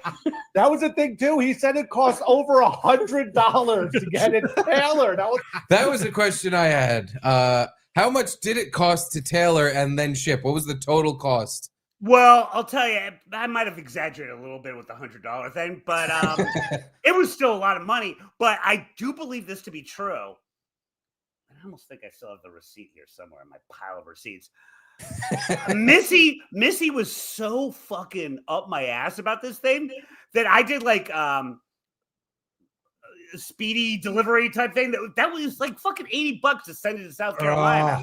I'm like, I wanted her out of my hair. Yeah, just get it over with as fast as possible. And I was like CC'd Kumia with her. I'm like, they're telling me it's arrived. Like, I don't know what the fuck's going on here. And it cost and like all the people that were calling me a thief on Twitter, I'm like, I'm a really bad thief because this cost me a lot of money. Well, you sent it to him and he got it and everything was still. And then you ruined it. You ruined it because you had him try it on. You fucking hens in a hen house. That was my next question. How angry were you once you found out that the only reason he even knew it didn't fit was because specifically me, I had to bring it up. I'll give you credit for not disagreeing and tell me to shut up. So me and Garrett decided we had to tell him. We had to watch him put it on. And as we predicted, it was the greatest moment of our lives. But were you pissed off at us even initially? Disappointed. I was very disappointed. Oh, that hurts the most. But I'd rather someone be disappointed in me. Because angry, you have to deal with their fucking crazy shit. They like people do crazy stuff when they're angry. True. When they're disappointed, they just kind of don't want to deal with you. You about it. If they deal with you at all. Bad. Yeah. You motherfuckers are like Bond villains minus the success. And like you're just sitting there with your white cat being like, do you want to show it on? Don't just show us, put it on. 100%. He's going to be very mad at Bill. Did you see the clip of me when he goes to try it on and I go, I rub my hands together and stick my tongue out of my mouth? Oh, I wish I saved that picture. Yeah, because there's a picture of Garrett doing this and that black guy behind a tree doing it. And you guys look the exact same. Fucking little God. Yeah, like it's just a book club of two. 50-year-old housewives talking about eat, pray, love. And after that, after you're done with that, you're like, let's get Kumia mad at Bill. So we have something to talk about for the next book club meeting. Did he reach out to you after he tried it on? I reached out to him. I was like, what the fuck? Like everything I told you guys, I was like, it costs a fortune to send that back to you. By the way, here's how many times I tried to get in contact with you to send it back to you. And also, do you know how tailoring works? You can undo this. And nothing. And I'm like, well, great. Now Kumia's got a hit out on me. Thanks to fucking. But at the bottom line, you know what, guys? I was happy because I'm like, you know what? I'm probably going to get killed by a Kumia fan. But at the very least, Steve and Garrett had a great show. We laughed our asses off. It was I was very happy about your content. Thank you. That was all fucking content. I haven't laughed that hard in a very long time. I was crying and I was squealing like a pig. I was like you hear me in the background, losing my mind. But I have that's how I'm gonna sound when some Kumia fan actually just got to me. But no, so wait, Anthony's mad at you, and your response was to text him a bunch of snarky things about he doesn't know how tailoring works. And I don't think I said that. I was like, you can actually get this, back to the size. I don't think I was that snarky, but in hindsight, I should have been. Fuck it. What's he gonna do? Fire me? Exactly. That was a point. That was the exact words I used when I said you should take the jacket. You're like, oh, I really want this. I was like, well, take it then. What's he gonna do? Fire you? You were already fired by that, right? Garrett's stroking his cat and Steve's advice. It's all coming back to me now. I was giving you very well-advised Staten Island fat greaseball advice. See, if you put that on the pilot, if you put that kind of advice on the pilot for Real World Staten Island, you guys might have gotten picked up. But it was too much Edie. Too much Edie. That can't pick me up. I'm too fat. But no, never too much Edie. Never. I just want to see. By the way, Steve, as I always tell you, I'm available for dog sitting. That's a cute dog, and I do it for free. It's like rent somebody. I'll keep you in mind because Yeah. It's cheap. Do you know how much it costs? It costs a fortune if you guys are. it traveling. does. Yeah. And Oh my God. yeah, would you be available for a full week? Sure. No, I mean, I've got a lot of things going on. You know, Scamala and I have got a couple of things going on, but maybe we'll see. We'll see. I'll keep you in mind, Mr. Schultz. That's right. Yeah, because I you got don't have your recommend- family to. I know. Like- Usually I like- throw Edie at my brother, but he's gonna Yeah. be with us. But let's see this next part where Anthony's he has a change of heart and he's really happy about how Oh, you wow, I don't changed know I don't the, recall that part. I don't Yeah. the recall that dimensions part. of his jacket. Yeah. Like, what are you doing? right. And then he had to I spend am the out of day the Bill Schultz business. I'm Was out he of the ever Bill really Schultz in business. That's insult. Oh, Holy shit. Wow. well, I didn't mean for Bill to get in any sort of trouble, but I had to Yes, know. you did. Yes, you did. No, I said outright really in did it. plain English. I did not mean for Bill to get in Yeah. trouble. You're Again, a, hey, guess I what? thought this was Guess- a hey, pop jacket that Steve, was like a, he guess what kind goes? like Guess what goes really down well in Staten Island? Being a narc. I wasn't a narc. You fucking rat. I I'm gonna was a tell- rat and a I'm gonna half. I'm going to tell anyone that's even remotely connected. what you Yeah. did in My Staten my Island. nickname after that was Mr. Snitchy. You rat. I You did. rat. I had to though. It was too funny not to. Yeah, we had to see him try it on. Like, Yeah. we didn't want to wait, 5 years when he finally decides to go as the Jaws guy again for Halloween. He tries it on and he's just at his house and it doesn't fit, and then no one gets to see it. By the way, after this Yes, quadruple yes, no, bypass, Garrett, I now was like referring betting to that. against the Grim Reaper Yeah, that he's ever gonna even try it on again. Because when's Yeah. he ever gonna fucking wear that thing anyway? never. Like, for even by the way, he kind of made fun of the idea that you were wearing it for Halloween because he was like, "Who's gonna fucking care?" And He was I- right. He it was turns out right. he's right. Yeah. No one knew. They're like, yeah, Bill's wearing a tie. But there some was- anchors there. There was a solid chance he never puts the thing on again because it's just like, oh, he was happy just looking at it. I don't think he ever would have worn it again. Yes. And for me, that was unacceptable. It was completely unacceptable. rat. Narc. Now, do you give any like credence, like the OJ trial when he tried the gloves on, but he had a glove on underneath? Anthony had 2 shirts on Thank Uh-huh. you. when he tried Thank it on. you, Garrett. Only 2 shirts. Uh-huh. You know, maybe it Yeah. would fit if he just took all the other shirts off. One of 2. Well, I guess he'd have to have 1 shirt on If underneath. you're it. wearing layers, Bill gets favors. I can't do the quits and fit thing, but Maybe. uh, I don't know much about dress shirts and suits and whatnot because, again, I'm a slime man from Staten Island. Mhm. But I think a dress shirt would actually fit worse under that very small jacket with the billowy sleeves and the cuffs. I think it would actually look preposterous in that fucking jacket because of how high up the coat sleeves went and how the back didn't really cover his shoulders well. It probably looked weird around the collar too. loose But maybe, lips hey, got- like I said, I don't know loose shit about lips. shit. I have to say there was a moment genuinely, and we just saw it where I was like, "Oh, well, I don't want you to be all sore at Bill. I just wanted you to go, God damn, my jacket doesn't fit." That's all I wanted. You're a terrible actor. You're a terrible actor. Yeah, I am a terrible actor. It was pretty good. It was pretty good. Again, like that's the sad thing. Like it's the best thing I've ever done, and I provided this kind of thing. Like I've never done that personally on my own thing that I would ever host, but you guys got it. My little gift to you. Did you ever like fuck over Greg Gutfeld in this sort of way at all? No, he fucked over me. Oh, all right. Yeah. Remember Yeah. how he's still working there and Uh-huh. like a multimillionaire? Yeah. I feel like that's kind of how it worked. But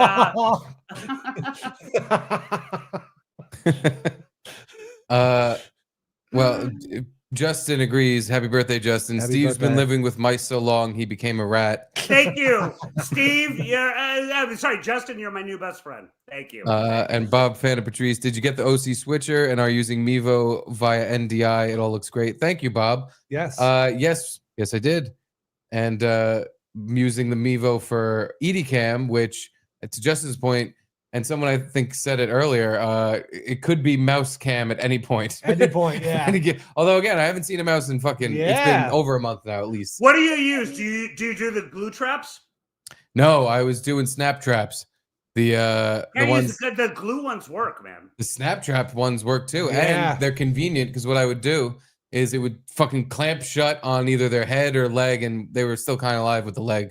Wasn't great. Yeah, But- no, it's brutal, and they scream. Mice scream. Yeah, they scream. Yeah. But easy way to get rid of the scream, easy way to get rid of the carcass of this mouse is I go to that window over there, the big one, and I just open the trap and fling them out the window. And then it's like they were never here. Fansies! I think I've told you guys this before, but like, again, your memories are shit. When I was living in East Harlem, about a block away from where Gino's palatial mansion is, I at one point, God, they've already been deported back at this point. By the way, I've told Garrett this story because I remember this story. Oh, you do remember it? Yeah, I've told him this story about because I had, the mice invaded my home. Please retell it, but I wanted to interrupt to tell you I love this story. It was this. She didn't speak a word of English, and you don't know any of your neighbors in New York, and it was this weak knock on my door. And it was this older, kind of overweight Mexican lady and kind of a smoking hot, although I shouldn't say that because I believe she was 14, daughter. And she's like, "Sir, could you please come to our apartment, please? We don't know what to do." And I'm like, "What? I don't know what's going on." And I go in there and it's a mouse, leg broken on the glue trap that they had. And it's screaming. And I'm like, and they're like, "We don't know what to do." And I'm like, "Well, you got to put it out of its misery. Like this mouse has lost a leg. This mouse is not. This is not a Disney movie." And they're like, "We don't know." I'm like, "Well, here's what you do." And I was a little hungover, and so I know I got chunky. And so I'm like, "Well, here's what you do." And I put the glue trap with the screaming mouse into a plastic bag, and I go all the way downstairs, and I just start smashing it against the wall. And because I was hungover, one or two will do you, but I was just like, "Oh God!" And then finally, I hear from above, "I think it's dead." And I'm like, "Yeah." I throw it away, and I shit you not, the girl, 14, probably is like, "My mom says that you should marry me for what you did for us." I'm like, and I think it was a joke, but I'm like, all right, it's kinda hot. The mouse is jello at this point, guys. My job here is done. Did you marry the 14-year-old Mexican? Technically, we're still married. Nice. I didn't even get any of the sweet green card money that you get when you usually marry them, but yeah. Oh God. I do have this visceral memory of hungover. I'm like, what the fuck is going on in my life? And I could actually tell the mouse was just becoming no bones and just really jello, a mouse jello on the wall. I'm like, yeah, I guess it's Jello mouse. Jello mouse. Oh, almost, Garrett. Almost perfect. Oh, sorry. No, totally fine. We're on me cam now. Oh my God. By the way, the wallpaper is giving me a headache. Is that supposed That's to the idea. Is it supposed to hypnotize me? No, not hypnotize you. It's supposed to hurt your eyes. A main feature of this show is we hurt your ears, we hurt your eyes. If there was a medium where I could transmit smell, I'd be farting into it the whole show.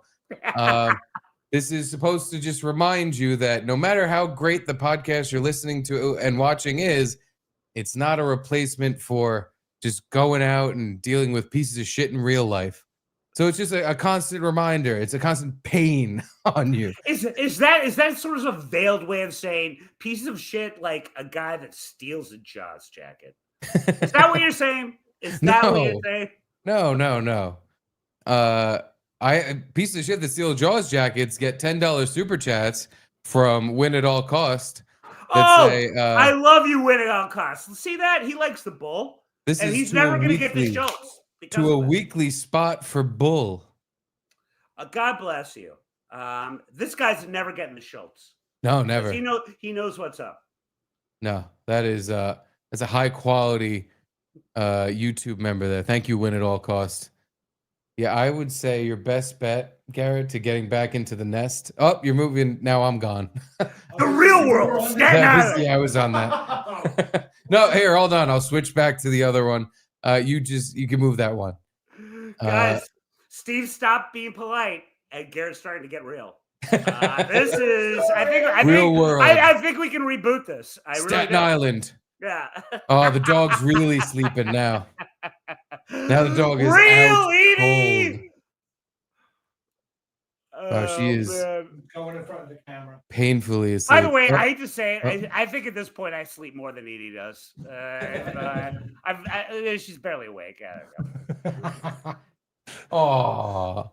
Well, anywho, speaking of people getting the Schultz and your Mexican wife, I have a couple videos that I wanted to watch because I found them to be very, very funny.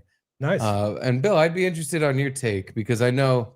Is it going to be another guy jerking off in front of some poor girl, $10 an hour? Bill, if I had more videos of that, we wouldn't have talked about anything else. That would have been 2 hours worth. But no, this is, and I want your take because I know you're a self-proclaimed MAGA Republican. Yes. Diehard Christian conservative. Yeah. Is there anyone more Christian than me? That's my lead on my ghost tours. Like, sorry guys, no ghosts. Number one Christian here. Sign the Bible. But I have a few videos of some ladies who messed with the bull. Oh.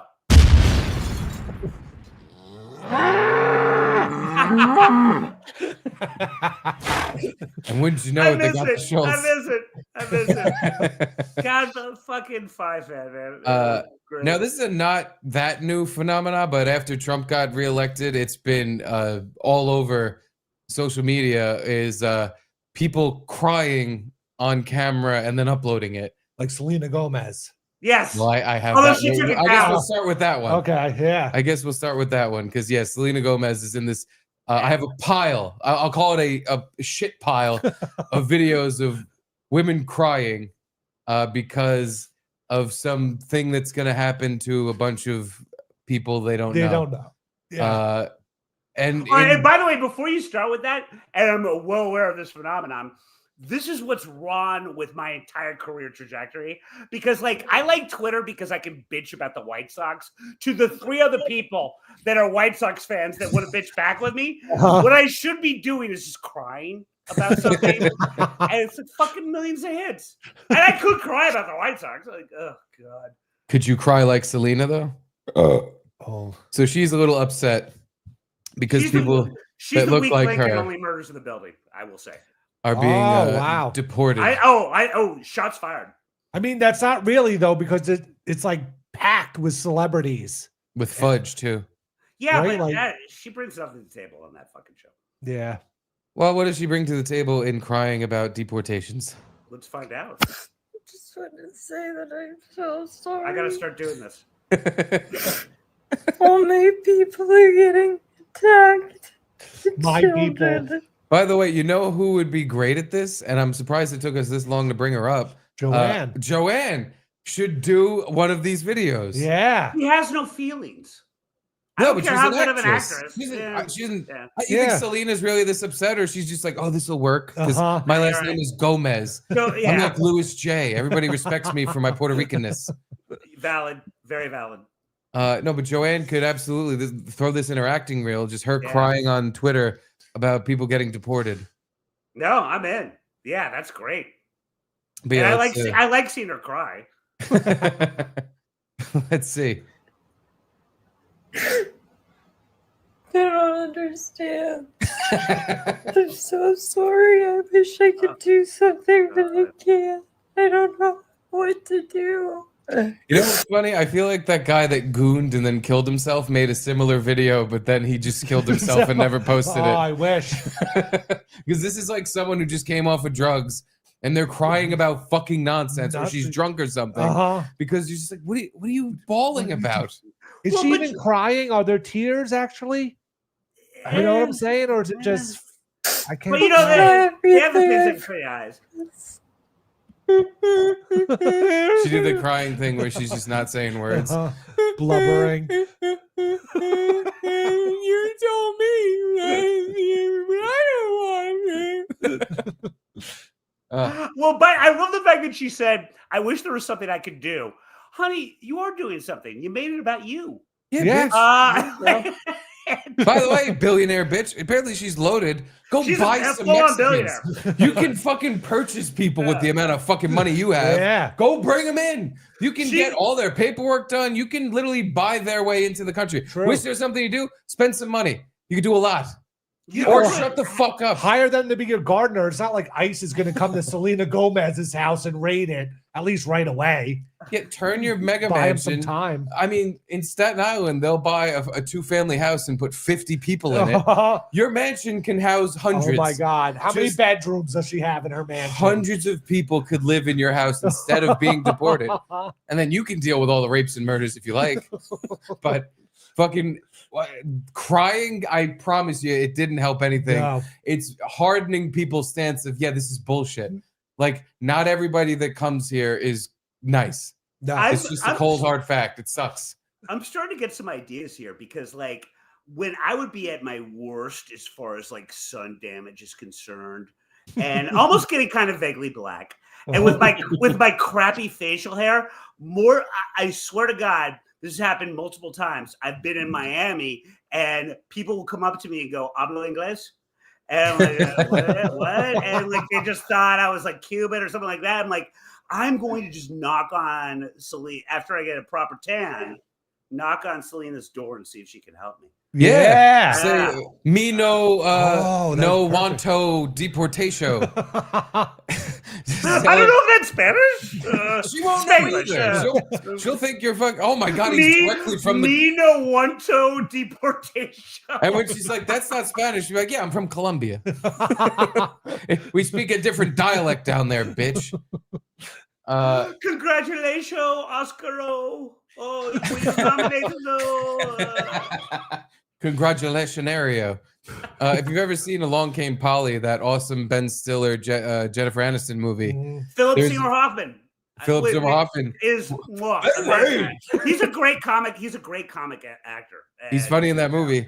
Yeah. But there's a point where Ben Stiller gets like trapped in Mexico because he spends I'm too thinking much of time down there, and he gets a beard and he gets all tan, and he loses his ID, and so he has to hop the border to get back Yes, into the yes. US. I feel like, Bill, with your like what you described, your complexion and hair, you could if you went to Mexico, you might not be allowed back here. No. So if you ever leave the country, really, really hold on tight to your fucking ID. You just jinx me. It's gonna be the first thing I lose, and I'm not fluent with the Espanol, so I'm in big trouble. But anywho, that wasn't the only person who decided they needed to cry to fix the world. Oh my God. This girl went very viral. I don't know why, particularly, other than this video just makes you want to fucking vomit and punch something at the same time. But this 20-something-year-old cried because she talked to her mother, and her mother was like, "Yeah, everything that's happening right now is good. It's like people can't just be here; they have to do the paperwork, and then they can be here." Yeah. And this was She her didn't response. want to hear that. No, oh God, no. Illegal immigrants are the workers who do that, and Are the they're workers who fighting do that? because of ICE and everything. And she was like, "Well, I'm glad they don't pay taxes." And I was like, "Mom, they do pay taxes. They pay a lot Oh of my taxes. God. You gotta read about it because they do." And she was like,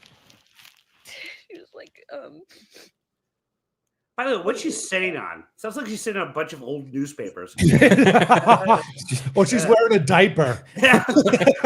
She probably pees the bed, and Big Daddy style, they just put newspapers on it to soak it up. Well, that's what she was reading earlier to find out about this. But yeah, as we've heard, the biggest crisis in this woman's life is whether or not immigrants that have not gone the correct paperwork route have paid taxes. It's like, damn, your life's great. I wish I had 2 seconds to think about this shit. She kind of has a little Missy vibe. Yeah. Why she Looks-wise? hates Bill's guts and wants him to die. I'm already getting a vibe that she hates me as much as her mom. I'm like a slightly more masculine version of her mom. But don't worry, the rest of it makes it better. Not Well, I'd better. rather China not be growing our crops. I don't understand where. Oh God. China growing our crops because This is we're why Trump deporting won. people. This is why Trump won, because this is fucking utter nonsense. What the fuck I is she know. even go? How do you get this upset about something that literally is gobbledygook bullshit? And that you know nothing about. You're making it sounds like you're making it up. Yeah. China's growing our crops because your mother's Mexicans are gone. What the fuck are you on about? Why does she have tan lines on her fingers? I think that's lights coming through her blinds. Yes. Oh, gotcha. Yeah. I don't understand how light works. Oh yeah, you're right. Yeah. Yeah. Oh, this is the best part. Where did they take my mom? They took my mom. They took my mom. Oh, they took her to a nasty good, place. Good news for her. I'm her new mom, I think. Nice. They took my mom. They took my mom. Yes. God. And you're still living in a nice house, Uh-huh. crying on your phone.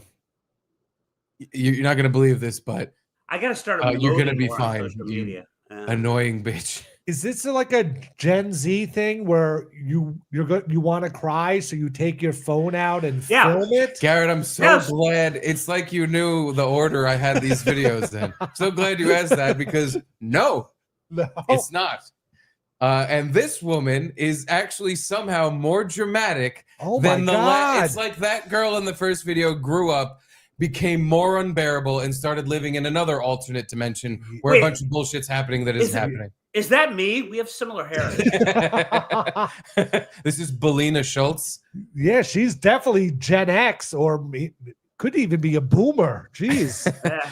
Well, don't worry. She took out her phone, started crying, and recorded it. Ugh. And her fucking batshit bullshit is even worse somehow than the Oh, last all woman's. right, let's hear So it. please enjoy. I'm texting with a friend. Texting with a friend. Texting with a friend. Okay, so far I get why you're crying. Uh-huh. I people are over phone calls. I'm over texting. I'm over any form of communication. Send me a fucking letter. I want to revert back to olden times where if I want to hear from you or if I need to hear, send it in a fucking letter. Yeah, I'll hear that I have about to- it in a week. When Yeah. I feel like opening up mail, which is like once every other month, I'll then get to whatever you have to say to me. I only communicate by postcards now. Nice. And they're all just from my neighborhood because I don't leave Cheaper that. than a letter. Yeah, Good yeah. idea. Yeah. And same amount of space as a text message. It is a good idea. But anyway, back to batshit woman who was texting with a friend. And we're talking about when we're going to have to lay our bodies on the line. What? And I see myself linked with her arm in arm, waiting for them to kill us. Kill her? Why would they kill her? It's not an if, it's a when. Garrett, it's not an if, it's a when. When will her and her other old boomer retard friend have to lay their bodies on the line And get killed. and get killed by ICE, I guess? I don't know. Like, Because is I'm she assuming Mexican? I'm gonna paint the picture that she was too stupid to paint.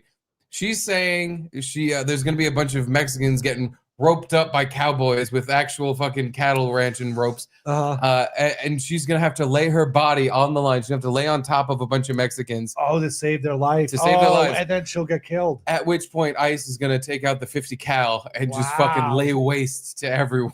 We can only hope.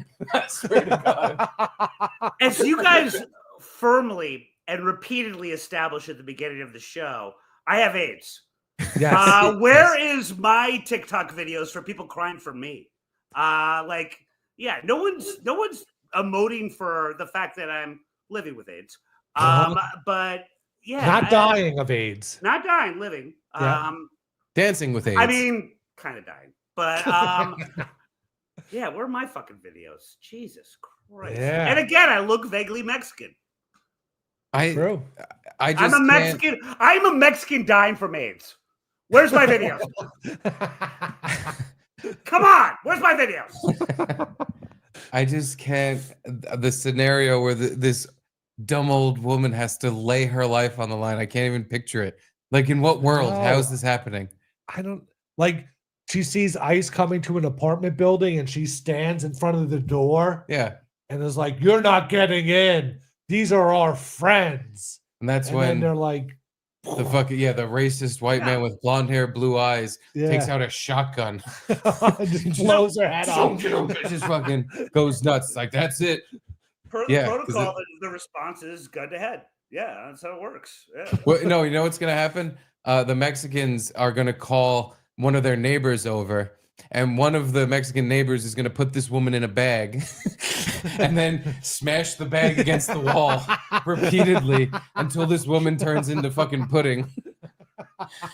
And she will have to have laid her life on the line on that glue trap to save. I think she's dead. Just so that You this young smashed Mexican her girl enough. finally have a husband. I still, that's what she must have meant. I still have nightmares about that fucking mouse. Oh, God. Don't fuck him. Fuck mice. Oh no! Just the reaction. I could care less about the mouse. How come you didn't invite us to your wedding? Yeah. Look, it's a justice of the peace kind of thing, guys. Oh, and I was okay. expecting at least a couple grand for the whole process. Oddly, they disappeared after that. Yeah. You didn't lay your life on the line, Bill? You didn't put your body on the line to save your wife? I mean, I did in the sense that I married her. Some husband. It might have been annulled because she was 14. That might have been part of the problem. I'm surprised they didn't deport you into the ocean. Do you hear Trump saying that though? No. Now where he's like, listen, we have a bunch of criminals here that are legal citizens and they, have 30, 40 crimes and they kind of keep I getting saw out. that, yeah.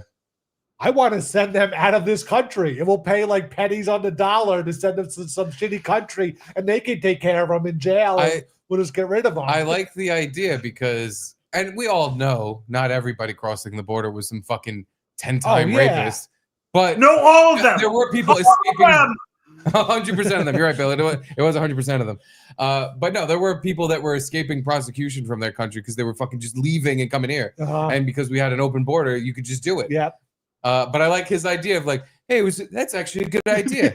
Why don't we find some other place on the planet we can dump all our shit, like a landfill of a country we can throw all our garbage in. And if you're an offender, you're like a murderer, one of these crimes that people don't really like, not a petty larceny guy, but more of a rapey, murdery guy. We'll just send you to some other shithole and you get to live there. Yeah, but that's kind of how he operates. Like Trump is sort of like the dude in Memento, where it's like the last person to tell him something. He's like, "That's a good idea. We're doing that," and then forgets it the next day. Maybe he has some post-its on his wall, but then the next guy that says something to him, invariably it's Elon Musk cuddling up next to him, and like, "That's a good idea. We're doing that." I was talking to a young man yesterday. He told me, "Why don't you just send them all back to Africa?" And I was like, "Africa's a great big country, great climate. Africa's a big country. It's a great big place. Maybe they like it there." we should buy Africa. We will. I think we should get Africa right now, and we will force them to become part of our country, like Greenland. Like Greenland. Since you're not the biggest Trump fan, like, how do you feel about renaming the Gulf of Mexico? Yes. He's like, first of all, you don't think that's kind of cool? You don't love that our president's finally acting like he has a dick to swing around and he's swinging it? The Gulf of America? Yeah. All right, you might as well name it Gulf America, and I'd love it even more. Apparently on Google Maps in America, it now comes up as Gulf of America. Oh, yeah? Well, Keir Starmer out in the UK said, "I don't agree, and we're not going to recognize it over here in this Muslim country of ours." But apparently every other and Mount McKinley, he renamed Denali or put Mount McKinley back on the map. Yeah, Denali in Alaska. You gotta like that. Yeah, you're a president. That's American presidential history. McKinley was a good president. Yeah, sadly assassinated. Gave us Teddy Roosevelt, but Yeah, he's a good president. I never really. I forget what Denali is. Sure, it's like a Native Inuit thing. It's the Native American Yeah. term that means, big rock. That's big rock. High place. Big rock with snow. Well, my niece loves Molly from Denali. That's like a cartoon show, so I don't know how to. It's break on the story. PBS. I've watched. I episodes of I Molly do not. from I Denali. do not know how to break to her that it's now going to be called Molly from McKinley. Yeah, there's a better ring to it. It's not bad. I like alliteration. Yeah. Molly of McKinley. Mhm. Yeah, I think it's Molly of Denali. Yeah, Charlie, he's watched that show a few times. Is it like the new Dora the Explorer? Yes. No. Oh. No, I don't. Not really. I think it's The kind of episode like the most recent episode we watched, Molly of Denali went fishing with her grandfather, and he was supposed to be teaching her how to fish, and he kept fucking up. He fucking sends the the line back, gets her hat in the hook, and just whips it out into the river. Then if they fucking travel down the river to go find it, he goes to get it again, he yanks it, and then sends it further down the river. And it's like, hey, Molly, I think your grandfather's a fucking retard. Yeah. I think you need to stop giving him the fishing pole. It was a very special episode about Alzheimer's. It seemed like the episode, like the lesson was, sometime your grandpa is old and stupid. Don't give him stuff. He fucks stuff up too much. Don't let him play with stuff that has buttons. Wow. Yeah, don't trust your grandfather. He'll ruin your fishing hat and send it. It went down a fucking waterfall, I think, by the time the guy was done hooking it and sending it further down the river. But anywho, well, we're way off track. We forgot there's women on the internet crying. Oh, there's more. Yeah. Nice. There's one more. There's the final one. Kind of looks like Luby. Wait, hold on. I gotta get my pants off because I'm getting there. If Luby was dying of fucking cancer. Yeah. If Luby had Bill's AIDS. But don't worry, this is a change of pace. God, AIDS this looks like a Luby- cancer thing. AIDS Luby is more upset at Trump because now she can't get. She looks like she's got something. See, I feel like she doesn't even mention abortions. Though. Maybe I don't know. I barely she watched this one. She's got something terminal. She's got a rag on her head, like she's got some shitty cancer. Yeah. But hey, as opposed to good cancer, Steve. Oh yeah, listen, I'd rather have a fucking little dot of skin cancer than pancreatic cancer, or colon cancer, which is probably the fucking microwave burrito road I'm on. But anyway, I love that you said probably. No, definitely. Probably. No, absolutely. I don't know. I've smoked a lot of cigarettes in my life. I might fucking catch the LC before I get that. Who knows? Now you're cutting deep. I didn't mean that wasn't for you. That was for me. But anyway, let's watch AIDS Luby and what she has to cry about. I'm gonna be one of those people who cry on here, and I hate that. I feel like she doesn't want to be. Don't do Yeah, it. I think she does. Fucking don't. If you know what the things I hate, I You rarely stop. do. Yeah.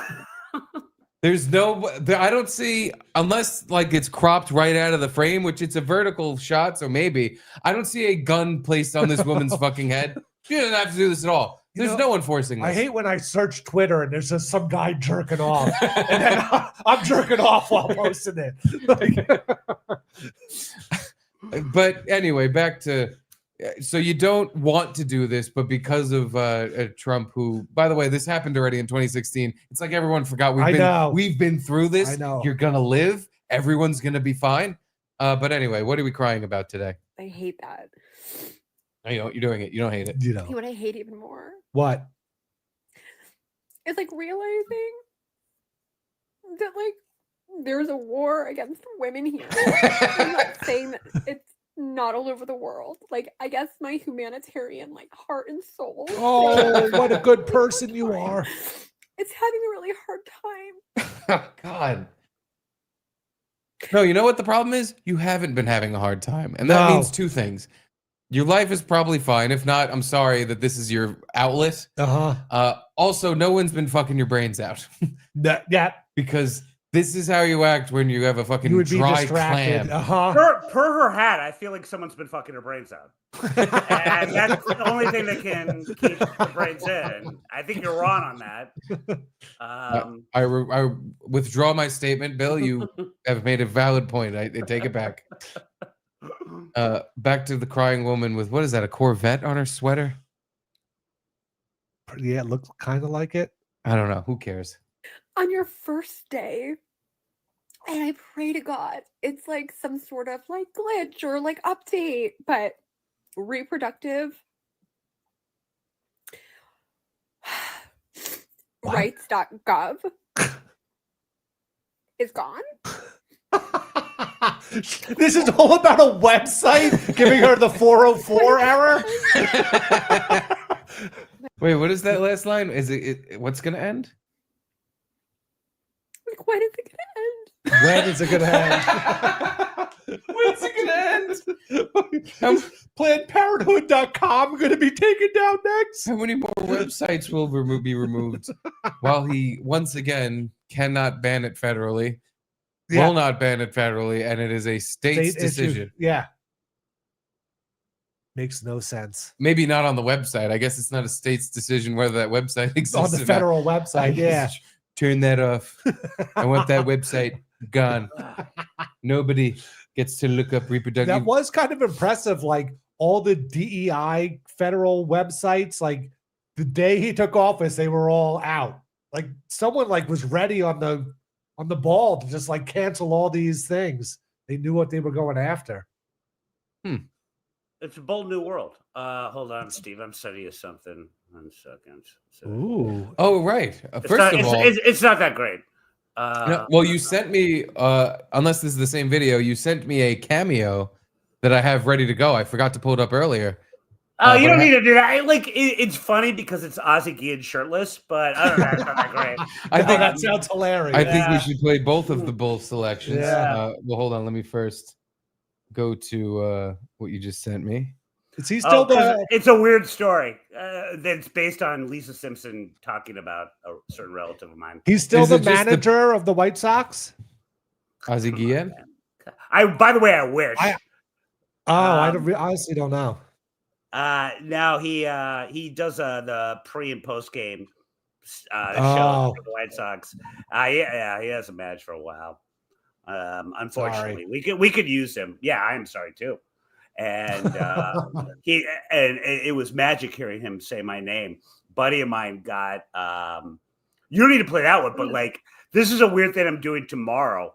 The other thing that I sent you is Well, the thing you sent me, do you want me to find the YouTube video or is it just a screenshot? you just do a screenshot because it's like a 2-second YouTube video. But it's just Lisa Simpson talking about William Dawes, my 7th grade Oh grandfather. wow. And I have a meeting tomorrow morning, not tomorrow morning, like tomorrow afternoon, thank God.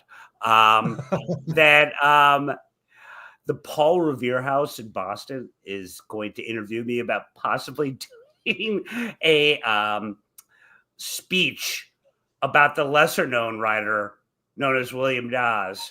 And I'm like compiling a file. And I'm like, I'm not like a fucking expert on William Dawes. Like I'm related to him, but like I don't know that much. And I'm like, but how about William Dawes in pop culture? So I found Lisa Simpson, because that was a big deal for my family, talking about William Dawes for her book report that she didn't got a B on. She's very upset about, and it was hurtful to me, about William Dawes, the forgotten revolutionary hero. I'm like, but here's some William Dawes stuff in pop culture. And like it's that, and the fact that Jeffrey Dahmer in the Jeffrey Dahmer movie went to William Dawes High School. I think you guys made fun of me for that. I'm like, can I just talk about that? Like rather than doing the history? Yeah. That'll bring the young kids in, you know? Yeah. Yeah, the young Eric Nagels of the world who want to know every single Simpsons reference that's ever happened. And Genos of the world. Why, is there gay porn involved? Well, the gay porn, and also he just like, I've never met anyone that can accurately quote The Simpsons like Gino. Oh my God, all the time. And Family Guy. It's amazing. And Family Guy, yeah. It's if only he had used those powers for good. It's Snoopy. Yeah. Gay ass Snoopy. Sorry, this picture, it's funny how hard it is for me. I guess I can just show this tab that has it in my dock, but it's been very annoying. For some reason, it won't load up the right way. But there And he by is. the There's way- Lisa Simpson with William Dawes, unknown hero. I have to give credit to the Simpsons illustrators because they did their due diligence to actually do a cartoon version of the one painting William Dawes had made of himself that looks like that. Like, it's his fat ass looking like that, and that's like the one painting that he has. I'm like, that's what I sent the guy. I'm like, yeah, let's just talk about William Dawes mentioned every once in a while in the movie. Maybe somebody that worked for The Simpsons is also related to William Dawes, and you have a distant cousin. Ooh. Who's He has not helped me out with jobs whatsoever. I'm the opposite of a nepo baby as far as whatever guy. You're a crack baby. Dawes guy, yeah. Oh, and then I have a throwback crier from July. I forgot. Ooh. Bonus crier. Oh, this is before the election. This is up in November. Or no, July. Like I just said. We can watch this. It's 2 minutes long, and I feel like this is something actually Gino would enjoy more than Bill because it's about COVID masks. Oh God. COVID what? Masks. Matt. Oh God. I thought you said mouth. I'm like, is that a new thing? I don't have COVID mouth yet, do I? No, that is that's called monkeypox. I love it if we just had our mask over our mouth at this point for COVID mouth. But we'll save that one for Gino. Is it okay if I pee real quick? I'm like my lips. No, you got to hold in your pee. Hold in your pee. Hold in your pee for as long. Pee on the camera. Are you gonna show me the video, or do I have to? No, you can go pee. All right, I'll be quick. I got the bladder the size of a dime, but a Come huge right cock. But a huge cock. Is it riddled? Well, that's why it's probably going to take a long time. It's riddled with AIDS. Because it says travel through that mule. Yeah, go pee. We'll take you off. Here we go. There's a video when I was looking for some other video on Twitter. One of the first things that popped up is that Gavin was kicking someone out of his bar, or the bar he hangs out at. Okay. It was like just posted, so I didn't know if I should bring it up. But do you want to watch it? Yeah. Let me find it. Because it was when I was looking up the Gooneral. That came up. No, this came up like as soon as I went to Twitter. Oh, okay. It was like the first page. Oh no, he's firing someone from the bar? From the official Compound Censored Twitter account. Our boss, Gavin McGinnis, informs a patron he's been 86'd from the bar, and it's time to leave. Wow. And from what I'm seeing from just this still shot, Gavin is telling a black guy to leave. No way. No way. What do you mean, no way? No, I just can't believe he would do that while the camera was rolling. Yeah, I don't know. Maybe it's a work. Yeah. 50-50 chance on that. I would say it's probably a work because it's on their official Twitter, and I would assume he approves the stuff that goes on there. Maybe I don't know. But I thought it caught. What caught your eye? This caught my eye. And your man. Yeah. What do you say? And your man. And your man. Yeah. You know, it's so. You have a super nice system. I'm not bothering nobody. No, I mean, I go, you're trespassers. You're banned from this place. So you're bothering someone. You're actually breaking the law. I'm stressed. That sounds like Martin Luther King Day. I don't give a fuck. I understand that because you're cracker and Caucasian. Are you the older brother or the younger brother? But yeah, he do good in the cold. Yeah, brother sister. You're genuine. I got more money than you and your Really grandfather. rich. You said the wrong word. You said the wrong word. You said the wrong word because you said you're rich. I'm wealthy. Yeah. You said the wrong word. Ill and you got to get the fuck out of here. You can't beat me. And I got more money than you. Why? What? Who recorded that? The bartender, obviously. But then ended it when it just started getting into maybe they were going to fight. God damn it. What the fuck is going on? What a shit burger that was. Yeah. Hey, Bill's back. Hey, Bill. My dick is empty of urine, but still full of AIDS. Well, luckily, What was Bill's name on StreamYard? you and your big beefy hog didn't miss anything. McDick Fucks? No, Big Dick McFucks a lot. Oh, Big Dick McFucks a lot. Sorry. BD McF. Are you dumb? I'm Irish. Big that like I feel like I've seen that exact kind of argument, barely an argument, a million fucking times in New York City, where a black guy is just like, "Oh, your skin color don't do so good in the sunshine," and it's just it's kind of mentally ill ramblings. Of, like, I don't like you because you're white. And I'm trying to figure out how to do that without just punching you in the face. Like, why would Gavin even risk it? For the biscuit. For the biscuit, maybe? Yeah. Wait, was that Gavin in the video? I can't. Yeah. Oh. He was kicking that guy out of his bar or something. Was that Sullivan's? And no. I think it's his local dive bar. Yeah, and it's just an awkward interaction that ends before anything happens. I was expecting that was a more. weird one. I'm surprised Gavin didn't just go, "You fucking N-word," because that's what he's known for. It seemed like they both were drunk, and so oh my god, I got it. So then the black guy. The black guy seemed like he was being drunk and a fucking problem and looking for a fight over just semantics. He was looking for a semantics war he can get into about, "You said I'm rich, but I'm wealthy." Have you guys already done a reading of Gavin's annual Christmas card yet? No, what is that? No, I didn't get one this year. They're usually pretty good. Weird. Hold on, let me grab it. Oh, you still got year? one? Nice. Wow. He gave Garrett the Schultz, but he gave Schultz the bull. I got last year's one where he like dressed up his family like rappers, and they all stood in front of his house with like cool poses, and they had sitting on the car, or had the car in the driveway or whatever. I bet you that was funny. I bet you that was the black guy's beef. He was like, "Man, I don't know you, but I can tell you dress your family up like a bunch of rappers. You do racist Christmas cards. You do some racist ass Christmas. I can tell just from looking at you. He isn't doing that anymore, you guys. He's discovered Mormonism. Oh wow, I didn't know that. Yeah. So that's him, and he's got some sister wives now. That's the announcement. Then the one daughter down here is like not psyched about it, so she's not in the picture. But that's and so God, it's so long. I'll read you some of the highlights. God, I need reading glasses. Well, yeah, basically, God, I used the reading glasses as a prop before, but I actually need them. Before we even get started, we'd like to introduce 3 new members of our family: sister wife Luna, sister wife Sudishka, and sister wife Lee.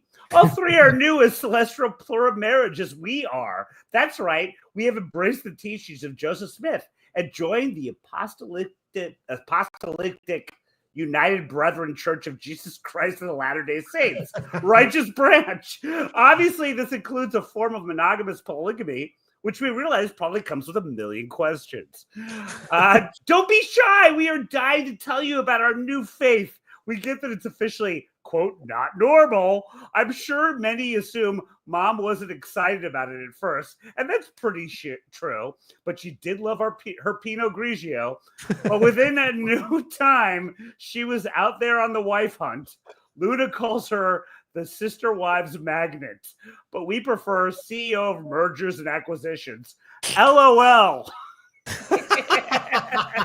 And then it goes down from there about apparently that kids aren't as psyched yet about the new moms, but yeah, it's just later. That's what I love about Gavin. Like, he's so creative in that way, and like does it well. It's not like douchey. You're like, oh, he's trying too hard. It's like, oh, it's really funny. They're really good. Yeah. Yeah. I remember there was usually. No. Oh, you didn't like it? That funny someone on that he Adderall sends- wrote a whole thing. That's what that read. I know, but he like sends it out to just like family members and whatever. And I guess odd. like for us, that's funny because we're all so damaged, fucking brain dead, fucking idiots. Yeah. But that, like, if you were a normal person and you got that shit in the mail, you go, "What the fuck's wrong with this guy? He's out of his fucking mind." You'd ask him to stop talking to you and stop sending you shit. It's You know not what- like he just makes up a letter. Like he does the whole picture and Yeah, gets that's why it's the family psychotic. all together. It's fucking insane. I don't know. I enjoy I will- it. I No, will but give- as a non-normie, it's great. And if you send that to a normie, that's fucking like, dude, please stop sending me shit in the mail. Steve's right in the sense that it's a lot of effort. I will give credit to like the subtle ones. Timothy Oliphant, he's like quietly fucking hysterical. You know the actor I'm talking about? He was Yes. in Deadwood and Go, underrated movie. But Yeah, with but Jay his Moore. entire career, he's been called Josh Duhamel's double. They look exactly the same. They're the same person. And there was apparently he was doing an interview with Cody. It's easy to find on YouTube. And he's like, "Yeah, I never met Josh Duhamel before, but we get like people think I'm Josh, people think he's Timothy."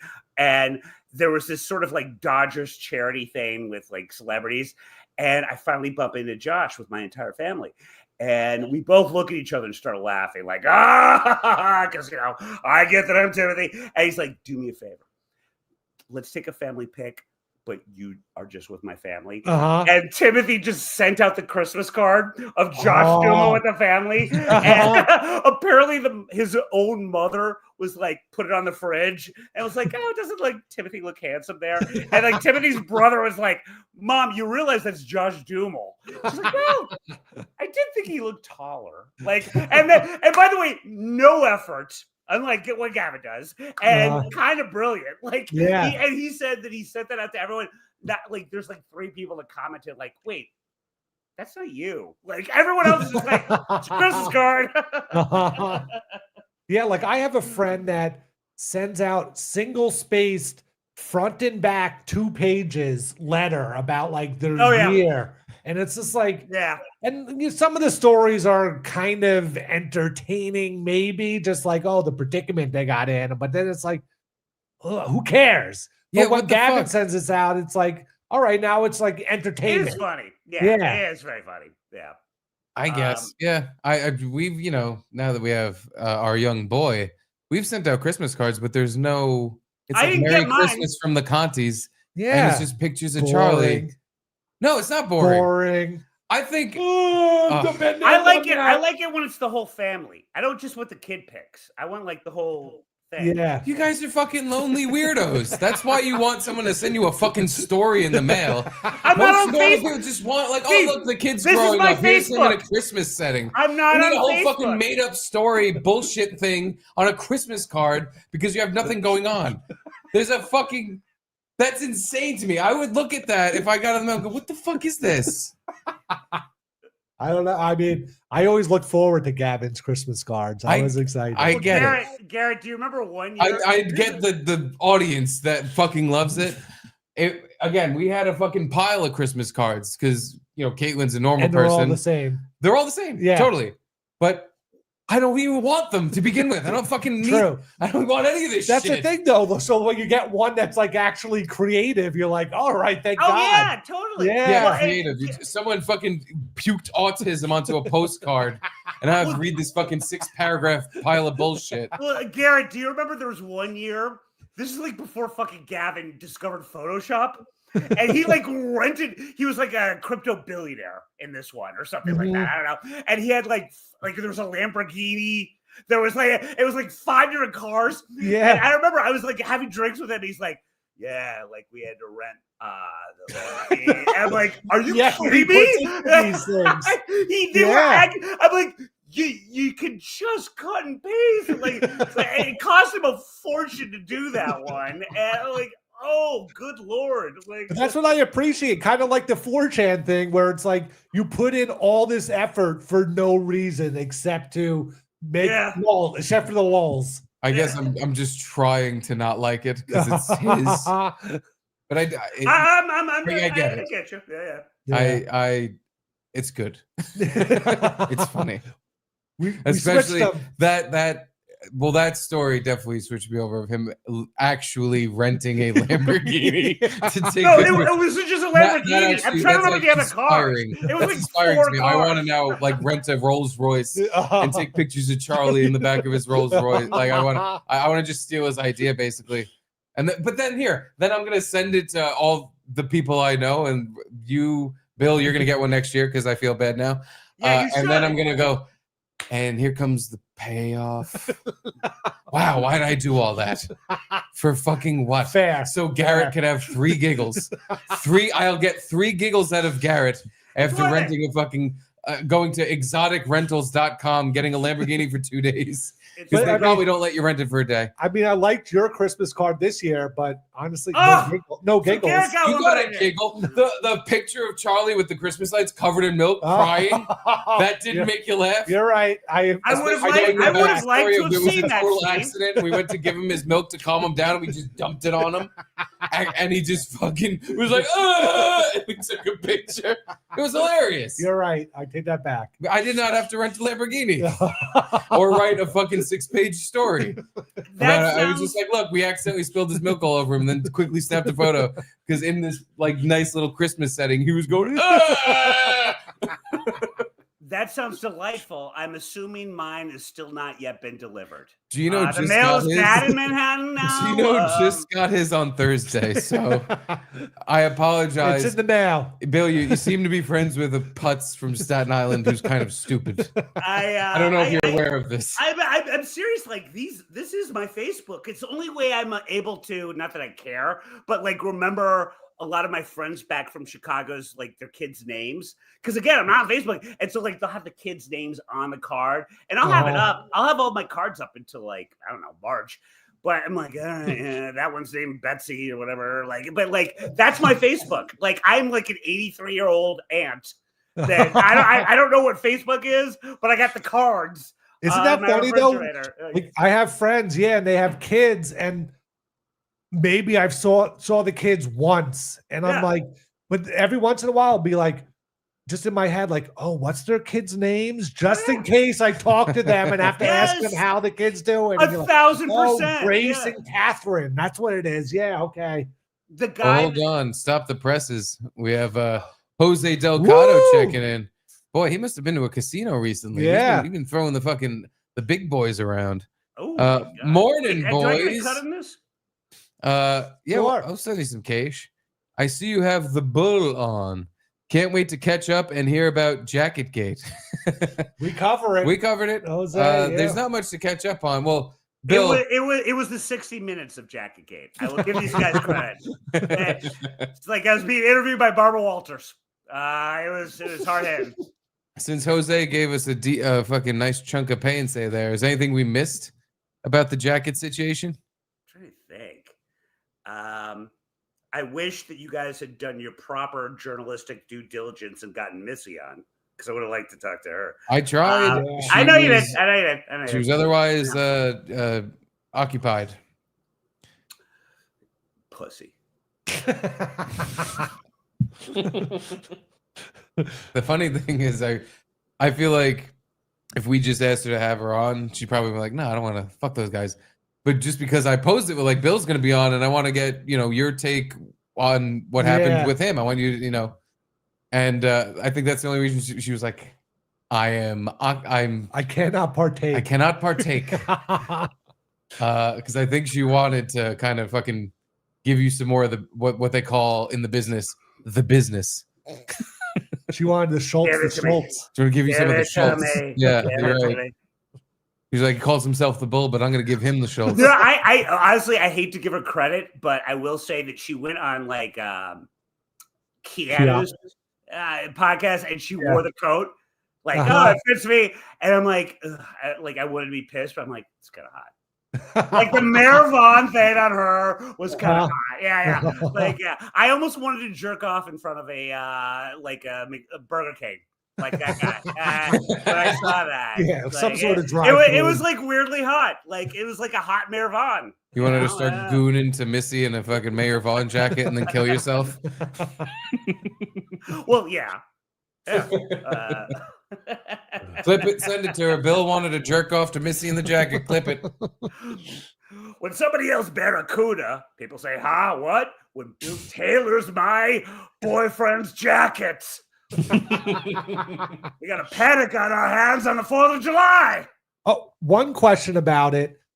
what was with Pat Dixon Oh yeah. white knighting about it? Right. Where all of a sudden Amazing. he injected himself into it and was like, Of course he did. "You're a thief and you Yeah. can't." Yeah. What was that about? What are your thoughts? Well, I hate like whenever I get into this used to happen with Brennan. Like I should never get into a back and forth. Again, No. this is another brain buster when I'm drunk. But yeah, and like I'm not a pussy, and so like Dixon like DM'd me after he was going after me on Twitter because apparently this coat meant something to him. Yeah. And I'm like, fuck you, I will. And like I was staying at my folks' place and I woke my mom up. And that, by the way, not a good look when I'm We going saw back. that. We Not a watched good the look when I'm video. going back and forth at Dixon. My mom in her nightgown coming at me like, I wish we had I don't know what ED this cam for your anchor mom in a code night. is. Yeah, I don't 'Cause know what this anchor code is you're talking about, but you must keep your net voice down. Well, to clarify to everyone, Wasn't my 'cause best we moment. did watch it on the show. You went on Pat Dixon's show, and you guys argued about the jacket. But all the while, you were a little tuned up. It looked like you were at that bar by your parents' house that you love. What's it called again? Oh, the Great Notch Inn. The best The Great bar Notch ever Inn. made. Yeah. I think my fucking shirt It is was the left in best that bar. bag. It is the best bar ever made. It's one of my favorite bars ever. Because I remember watching the video, and all I was thinking is Bill just came directly from the Great Notch Inn. Ding ding ding ding ding ding. At ding. his mom's house, and he's at his parents' place, mom and pop's Not place. only that, and you know me, I don't smoke weed that much anymore. Like, people were like, I got high at fucking Great Notch too. Oh, So God. I had the whiskey and weed going in here. No, Steve, you nailed it. Yep, that's exactly what happened. Because I watched it, I knew immediately what was going on because you just kept yelling at him, and rightfully so. Thank you. Like, I what thought, the fuck was he doing? Yeah. like, I understood like his points, but I'm like, but why are you at all in this? Injecting yourself into Like, this. I get You know what you're why. saying. Like, oh, Bill, it's not his jacket, sure, but why? Why you? What the fuck? Like, I get Missy, I don't get you. He's just standing up for justice and the rights of all men. He's the Batman of internet fucking jacket hostage situations. But the funniest fucking part, and I was cackling like a little fucking girl, like I was when Anthony tried the jacket on. Every time you hear your mom in the background going like, Bill, what the fuck's like? I can't win. I cannot win. You like any great point I was making, Deb Schultz was ruining it. Yeah. She kept interrupting and like telling you to be quiet and like, why are you yelling? And you're like, oh, I'm on a podcast, I'm on a show.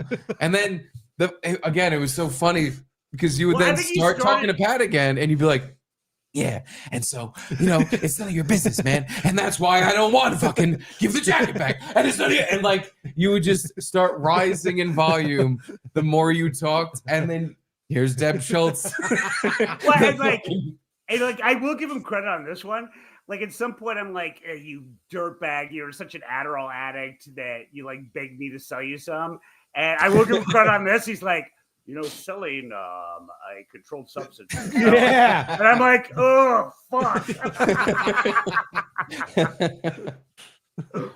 You both got each other on that one. Yeah. I may have bought it, but you sold it.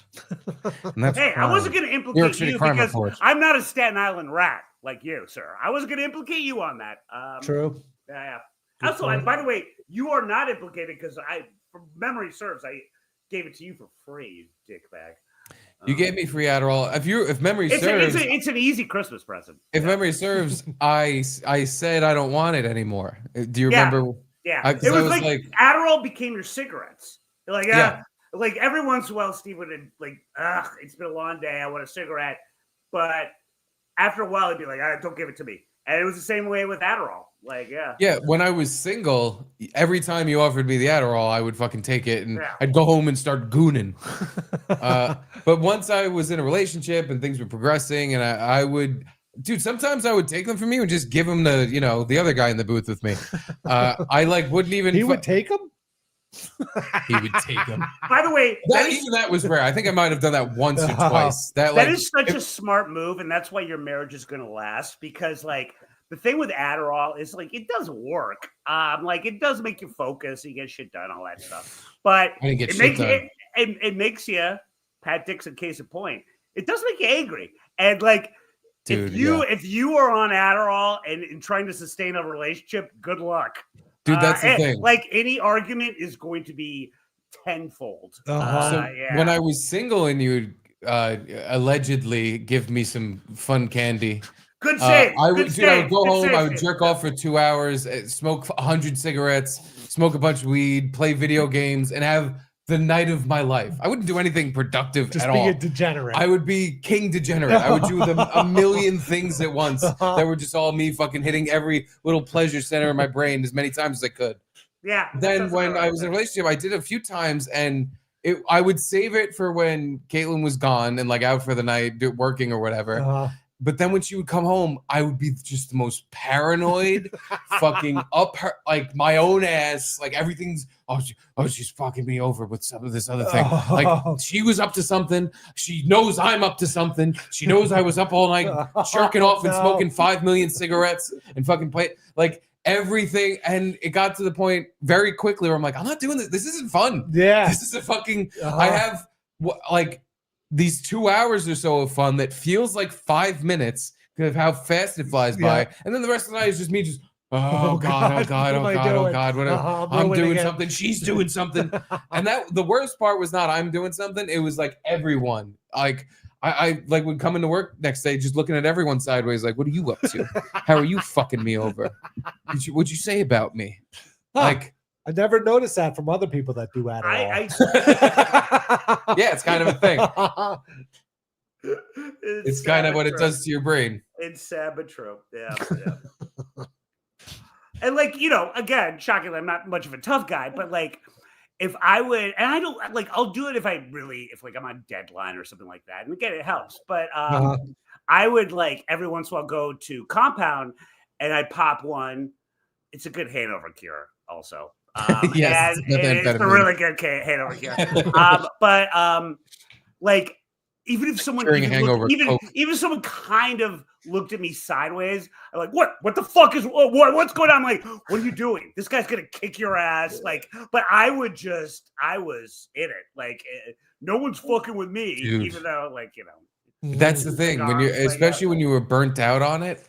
Every little perceived slight, every little thing someone did was, what's this motherfucker's problem? But you don't even like, you'll address it directly sometimes, but usually what you do is you just start weaving a whole story in your head about what they're doing and how they're fucking you over and how this, of course they're by the way, of course they're doing that. You suspected this all along, but now you know. And then you go to a bar and punch a guy. Yeah. I was gonna say this is the Pat Dixon story.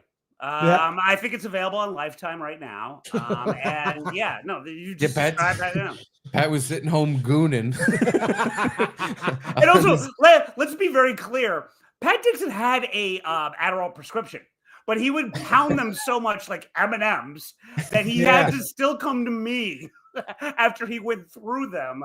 Another thing that Adderall people would do is talk about doing Adderall all the time. And Bill, I'm sorry, you were guilty of this a few times on Morning where you talk, and I'm like, Bill, what are you doing? Like, you don't have to tell people this. Nobody asked.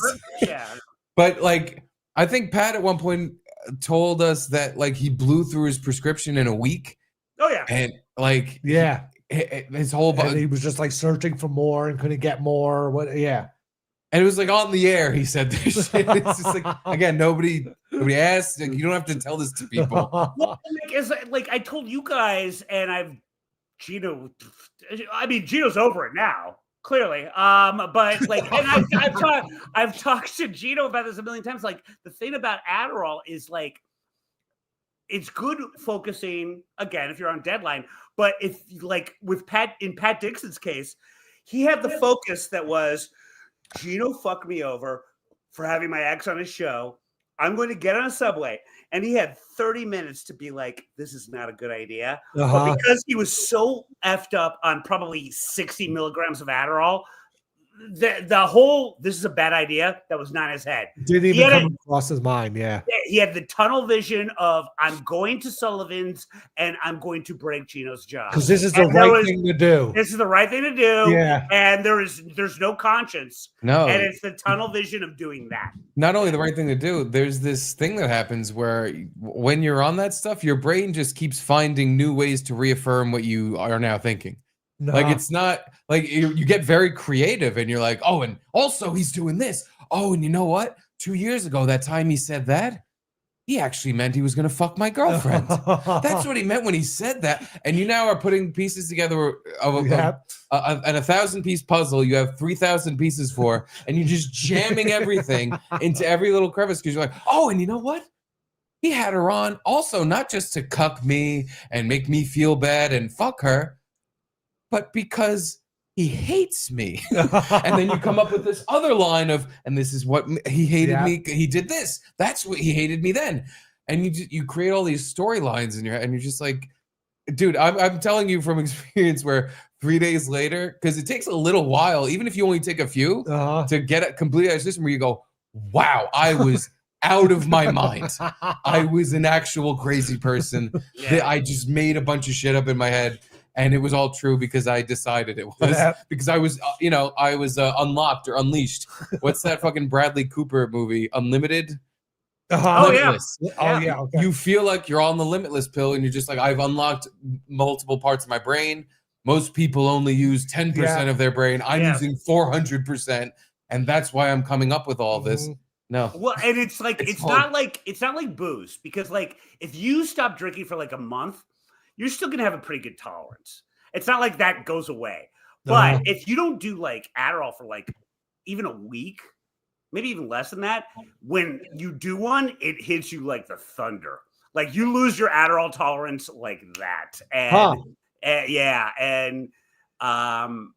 ain't good. But there's this, that is 100% true. But there's also a point, and this is what happened to me where like when I first took recreationally, people would randomly give me Adderall. I would take it. It was fun. Like I felt like I was having a blast. There was this little bit of euphoria that hits you, not to the extreme of Molly or anything like that. But there's this little like I'm doing a lot of stuff and it feels great. I feel great. Everything's great. That stops happening, and eventually, you just are taking it, and you'll get all fucking jazzed up again. And again, you'll smoke a whole pack of cigarettes in 20 minutes, but the euphoria is completely gone, and you almost it feels like it's degrading your brain. You're just getting the paranoia, like you're not. It's almost like it was legal amphetamines. Oh wait, hold on. Yeah, no, that's exactly what it is. Almost. Now, when you guys would take it, I took, I don't even think Adderall, but I took not Ritalin, whatever. Kind of the same thing. It's kind of the same, whatever, Adderall adjacent thing. 2 times I took it, I didn't sleep that whole night. Like and the guy I got it from, like he had a pill that he would have to take at night to go to sleep from it. Well, so they would always say if you actually need it, that it doesn't even really matter. Unlike Pat Dixon, it doesn't even really matter how much you got in you can still sleep. And I could always sleep on Adderall. Yeah. And so like I probably do need it, but like but if you don't need it, good luck on sleeping. It ain't happened the whole night. I would just stay up playing fucking like Microsoft Solitaire and be like, this is the best fucking game ever. I'm killing it. By the way, that's not a bad way to spend a night. No, it wasn't. It was some of the most enjoyable nights of my life. One of the best nights of my life. Or no, wait, I don't remember if that was Adderall or cocaine where I played that MLB, the Bigs game, and I scored 183 runs. I don't know if that was Coke or Adderall, but one of the two made me have one of the best video game performances it was a speed anyone's ever had in their fucking life. I was dominating. I always say that the difference between Adderall and cocaine, I've read, is that with Adderall you do get things done. With cocaine, you just think you're getting things done. I can see that. Yeah, cocaine's more fun. Yeah, there's way more euphoria with that. Yeah. I only did the Adderall adjacent thing like by myself. So I don't. But with coke, yeah, That's how you do it. Every Are you conversation. gonna goon in front of your friends? But with coke, like every conversation is like, this is the best conversation I'm having. Oh, we're Anything you really do. vibing right now. Anything you do Yeah. that you're on coke. Well, and it's like with yes. Adderall, Yes. like you've got all of that, but you'll still be in conversations where you're like, I don't like being in this conversation. You're still talking a mile a minute, but you don't like it. But again, to your point, with cocaine, it's like, this is the most interesting person ever. Uh-huh. And you're talking to Big A.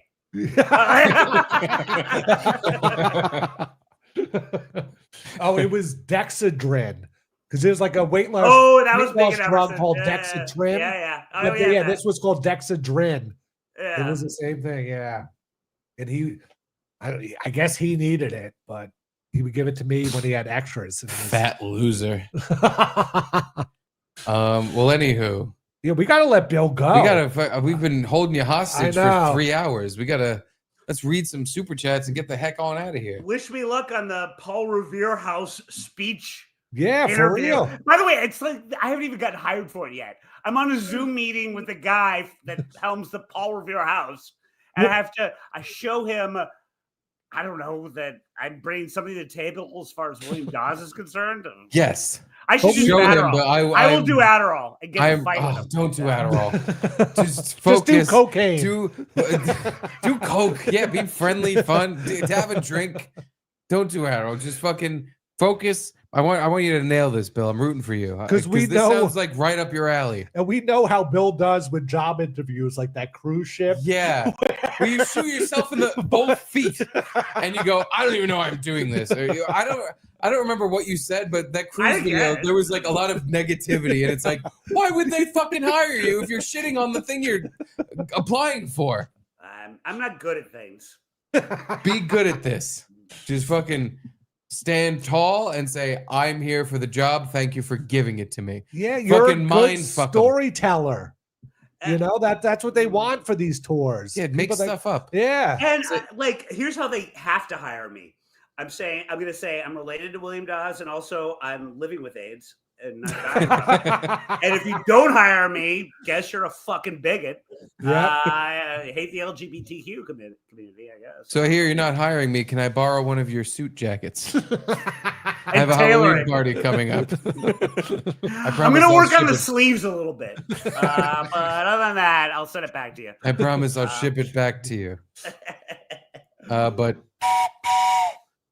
time to get this pain train rolling. Let's read some super chats. Get the fug on out of here.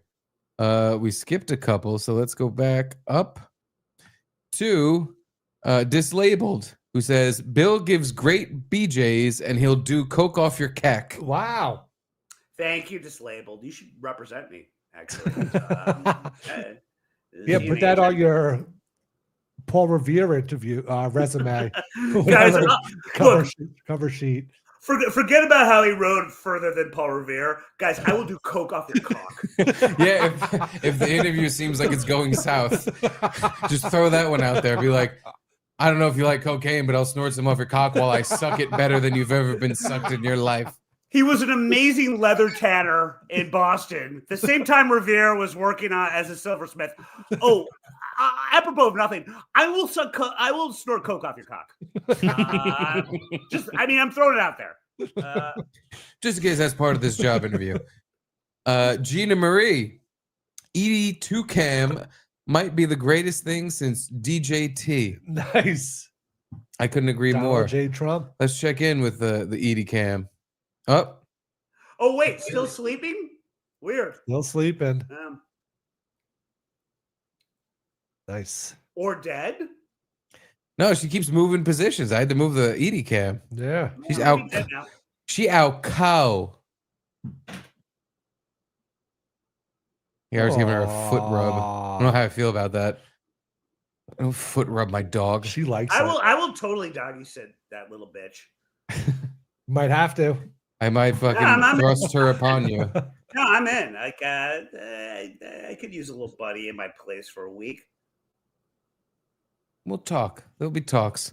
Michael Bartz says, Look up Lacey Chabert in Maxim or Oh else. my God! Remember her from Party of Five? I do not. By the way, Michael brings up a great point. Our biggest sellers were always the girls that you grew up with. So Yeah. Alyssa Milano was always one of our biggest sellers. That's what I jerked off. Jennifer Love Hewitt. Jennifer Love Hewitt, I jerked off to 1,000%. Morgan Webb Lacey- while I was still growing up. Yeah. Maxim. I think it was at Maxim at that point. Maxim got Winnie from Wonder Years. Thank you. Huge. It was You did it always the twice. girls you grew up with. Yeah. Yeah. Yeah. Yeah, because she was on Party of Five, and she was always just a little demure girl Yeah. and always covered up. Was and she then very you're like, demure? very Huge. demure. She's very Huge. demure. Huge. And then all of a sudden it was like, whoa, what the fuck was she hiding underneath those clothes? Who's Another- fucking tits at ease? Was it the Boy Meets World one? Topanga. Oh, huge, Topanga, huge God. seller. Huge Oh, seller. yeah. I never got her. Like There was a website called Teen Topanga. What, you don't get That big was- naturals, Garrett? You don't get big naturals? Yeah, I'm 'Cause sorry. that You was know, like Topanga. I Yeah. don't know. you know, like heavy hangers. I wasn't a Boy Meets World was after I my never- yeah, I thing, never- so I I never didn't saw really it. like watch her all the time. You didn't jack off to Boy Meets World? Queer. But what a Wonder Years connection, Kevin Arnold and then his brother. Mono, and look at his was- lady. Yeah. Woo! Woo! Heavily photoshopped. I used to have all the originals. Photoshopped my balls. You can't Photoshop that. That's just, you know what that's called, Bill? You wouldn't know about this. Photoshopped? That's called a pretty girl. That's a pretty lady right there. She looks like she's having such a great time too. Like, oh, fuck my publicist. Yeah, Party 5 is over. What I got to do to get another job? I guess I gotta show my tits. and and by the way, lacy to our point, bras. you know what? And God, I'm a horrible person because I don't think it was that great. It was Sabrina the Teenage Witch, huge seller. Oh, Clarissa Huge- Explains yes. All. Yeah. Huge Yeah. seller. Huge seller. Yes. Yeah. Melissa Ugh. Joan Hart. Yes. Yep. Fucking big dumb head. I never got that one. Oh no, It doesn't 'cause matter. Like it's like you know they were this demure. Maybe they were on a Very Disney demure. show. Like Yep. you want to see them in fucking underwear. Like Yep. yeah. I want to see him fucking. We But yeah, I guess we under. I couldn't mean, do it that worked, with the again, it worked on advertisers. me, so I can't even. We had to hold on to our BMW advertisers. We could do that. Like otherwise, we would have showed them fucking. Yeah. I wish. Wait, BMW didn't like full penetration anal. Are you sure? Pinto, yes. BMW, no. We could have got All that. right. Well, then on to Chris Subdivisions Baldessano. Hey, Chris. Hey, Chris. I love Chris. Next week on the Mearns Bins. How much do you miss Drunk Jimmy as a Yeah. roommate? I just was texting him today. Yeah, I of course miss Jimmy. He Nice. gave us a story, didn't he? He did. I didn't bring it up. All right, we'll bring it up then. Oh, now does it make me look even worse than I already have looked? I didn't think it made you look bad. It was the pussy eating story. Yeah. Wait, what? Apparently, like Jimmy you- was eating some girl's pussy, and you either like walked in or made some noise outside and distracted him, or something like that. That's where it all starts falling apart for me. There's some story, yeah, where he was going to town. I do talk in my sleep, but I don't have any memory of that. He was going to town on some girl's pussy. He was like, because he's a total straight man. fucking. Just There deep throat- already is some flaws in your flaws here. He was deep throating this girl's pussy for a half an hour. Balls And I out, fucking interrupted? balls smacking his chin of this pussy. And And it you was didn't definitely walk not gay. in, but like you did something. You made some noise outside. And he walked I- out I and he was talked like, to "Hey, my- Bill, is everything all right? Everything go cool? I'm eating pussy in there." Well, And, yeah, and you were like, "Oh no, I- it's fine." I You were talked like to my- Mrs. Doubtfire. I have no memory of that. Ooh. He was having a conversation with me while I was sleep talking. I'm sure. Probably. Yeah, you were sleep talking. He was And putting he his was cock- definitely having sex with a girl. No, here's what it was. You were in a drunken pass out on the couch. He was putting his cock in your mouth. He choked you with his dick, and you woke up and he was like, Oh, I was Oh, just did eating you pussy in there, and I heard you make a noise. You okay? And then boom, now he's living with AIDS. He also told us the sock drawer is located in the kitchen. Can you confirm or deny? Yes, that's true, because the cabinet that I give possible roommates is where I used to put my socks.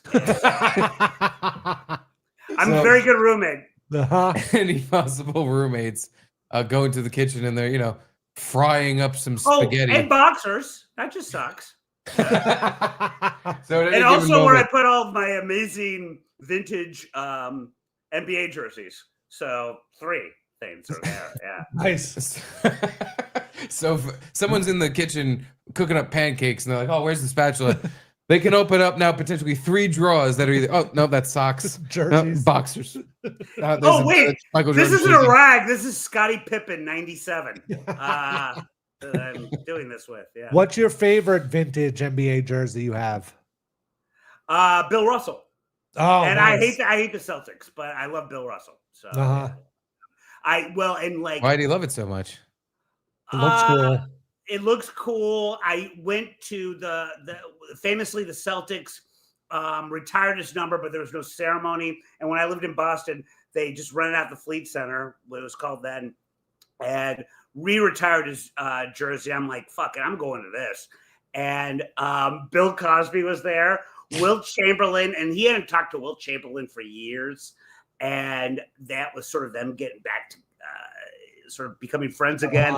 And there's like all these other cool ass people there, especially Bill Cosby, because I'm a huge fan. Totally. But yeah, so and I think I got the jersey then. That was like fucking Jesus, 97, 98. Wow. Yeah. But I've had that one for a while. And also I like my that one of Compound fans sent me by Will Ferrell. The Flint Tropics jersey that I got. Yeah, the Jackie Moon jersey. Yeah, I think me, you, and my brother are the 3 people on this planet that actually really like that movie. Semi-pro. No, I like Steve. You and I've talked about this a million times. Semi-pro. The first time you watch it, you're like, okay, it's like a serviceable comedy. Second time you watch it, you're like, this is pretty funny. Third time you watch it, you're like, this is the best comedy ever made. And most comedies don't get better with repeat viewing.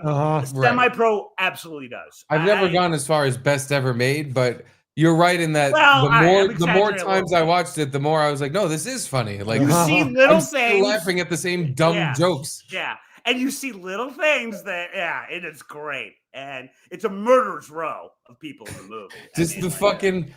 But there's certain things that on first viewing were funny that are somehow funnier when you watch it again. One of them is the jive turkey conversation.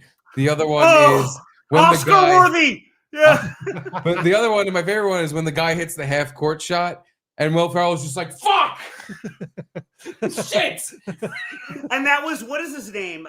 The guy who's in Bad News Bears, and Jackie Earl, whatever his name was. Oh God, the bad guy, and He was the hippie that hit the half court shot in semi-pro. Yeah. And then he had like a career renaissance when he was like 45. And he just kept trying to cheat him out of the money. He's like, no. We didn't mean like you get it. Yeah. We'll get, you keep the check. Keep the big check. But like, I equate the jive turkey scene almost to like something like the most incredible dialogue heavy scene in a Tarantino movie when you're on the edge of your seat. But it's whether or not what we think jive turkey means as it relates to this poker game. It's great. It's a really good one. But it's great because Will Arnett, the whole crux of the scene is Will Arnett is reacting like someone called him the N-word and he's black. Yeah. And he's just like, 1,000%. You just call me a jive? Did you just call me? And everyone's like, let's just keep this game going. This didn't even fucking happen. No, it didn't. We're all joking around. It's fine. It's just like, yeah. It's like, it's really funny. It's a funny scene. And like I was born in the 70s, but obviously I don't remember the 70s. I was like 4 when it ended. But like you watch it, and if you don't really have any idea of how layered the whole scene is, it's beautiful. Like you would watch it as someone that's very young, like Mr. Conti here, and think Jive Turkey must have been the worst thing Anyone could have been called. That must have been the N-word times 10. No, it's nonsense. The whole scene is. No, I understood the nonsense layer of it, where I'm just like, oh, they're reacting like it's the N-word, but it's clearly just a 70s It's great, bullshit. man. But It is so that's good. what makes it funny is that he's reacting like he's like the guy said he was gonna rape his mother. What'd you say? Got me a jive turkey. And he pulls out a gun. Like he gets that Oh no, and shoots him. It's really funny. But he has the cast on. He's like, oh shit, I did get shot. Like, and there's blood coming out of his cast. They're trying to do cards again. It's a great movie, man. It is definitely a funny movie. It peters off. I feel like a lot of you know what? comedies, You peter off. I do peter off. I peter off, and I have to fucking throw socks in the trash after I peter off into them. But it's another one of those Will Ferrell comedies, like Journey to Sense. No, not that one. I know exactly what you're talking about. And it's the most underrated comedy ever. Yeah, it is. It's like Land of the Lost. Land of the Lost. That's the one. Well, yeah, so fucking good. It's so good, but it kind of like by the end you don't even give a fuck anymore. Yeah. Like, but in the beginning, when he's eating a donut stuffed with M&Ms, and he's this like brilliant scientist, this woman finds him on the floor. He's like a binge-eating piece of shit, Will Ferrell, and he's just eating a donut full of M&Ms. And the woman's like, "What you got there?" He's like, "It's a donut filled with M&Ms." I want anyone. When I'm done eating the donut, I don't have to eat any M&Ms. It's one of the funniest things I've ever heard in my life. I want anyone that's never seen that movie to watch it now and realize that it's based on an early 70s shitty Saturday morning TV show. The Sleeve Stacks. And in the movie, and the Sleeve Stacks look exactly the same in the movie. Which I love that they did in the movie, based on a kid's show, Danny McBride, while sitting right next to Will Ferrell, jerks off because he thinks he's seen Bigfoot. When indeed he thinks... because as he admits to Will Ferrell, I've always wanted to see Bigfoot. And Will's is like, why? You don't have to jerk off for that. And some alien that looked like an ape. But very shit on movie. Very like nobody liked it. Everybody thought it sucked. Yeah. I watched it, and I've now seen it probably around 10 times. I think it's that funny where it's again the beginning and middle I want to see because I laugh every time, but then it kind of it's one of those movies like, and now I just don't give a shit anymore. Well, and by the way, you know how accurate it is? And again, nothing I hate to know. Like the head of the Sleeve Stacks in the Saturday morning cartoon show or actual live action, they had like such a limited budget. Like you could tell it was the leader of the Sleeve Stacks because he had like this disco vest on. And like a sleeveless disco vest. And in the movie, same vest. Yeah. Yep. What was that? Sid and Marty Croft or something? Yeah, they had a H&R Puffin stuff, right? Yeah. And other just like shitty series that they had on TV, and they made a career out of it, and it was all garbage. They were like, all they did was just hire amusement park characters and put them in golf carts. And they just bump into each other. And that was the fucking show. Yeah. And we were happy about it. Yeah. Well, fucking, I forgot we were ending the show. We were talking about awful, funny movies. Bob Fanta Patrice, Jaws Coat Day is a holiday here on Garrett and Steve. No shit. You're welcome. Thank you, Bill. Thank you for half stealing Anthony's coat and then altering it. I'm sending him an invoice. Nothing half about it. He owes me money. Gustav says, Bill, get a job. Is Gustav hiring? Maybe. No, I think he was insulting. Oh, what? But no, Bill, Gustav, you got me. He's got an interview tomorrow with multiple things happening. Yeah, multiple things on the Both of them sound real good. Yeah, multiple things. Don't I worry, felt like Gustav. I was putting on errors describing both of them. I want you to look at that man in the right box and just in your mind write the word employed on his forehead, because soon enough he will be. Very much. Oh, I'm so jealous. You just sit in your apartment smoking cigarettes.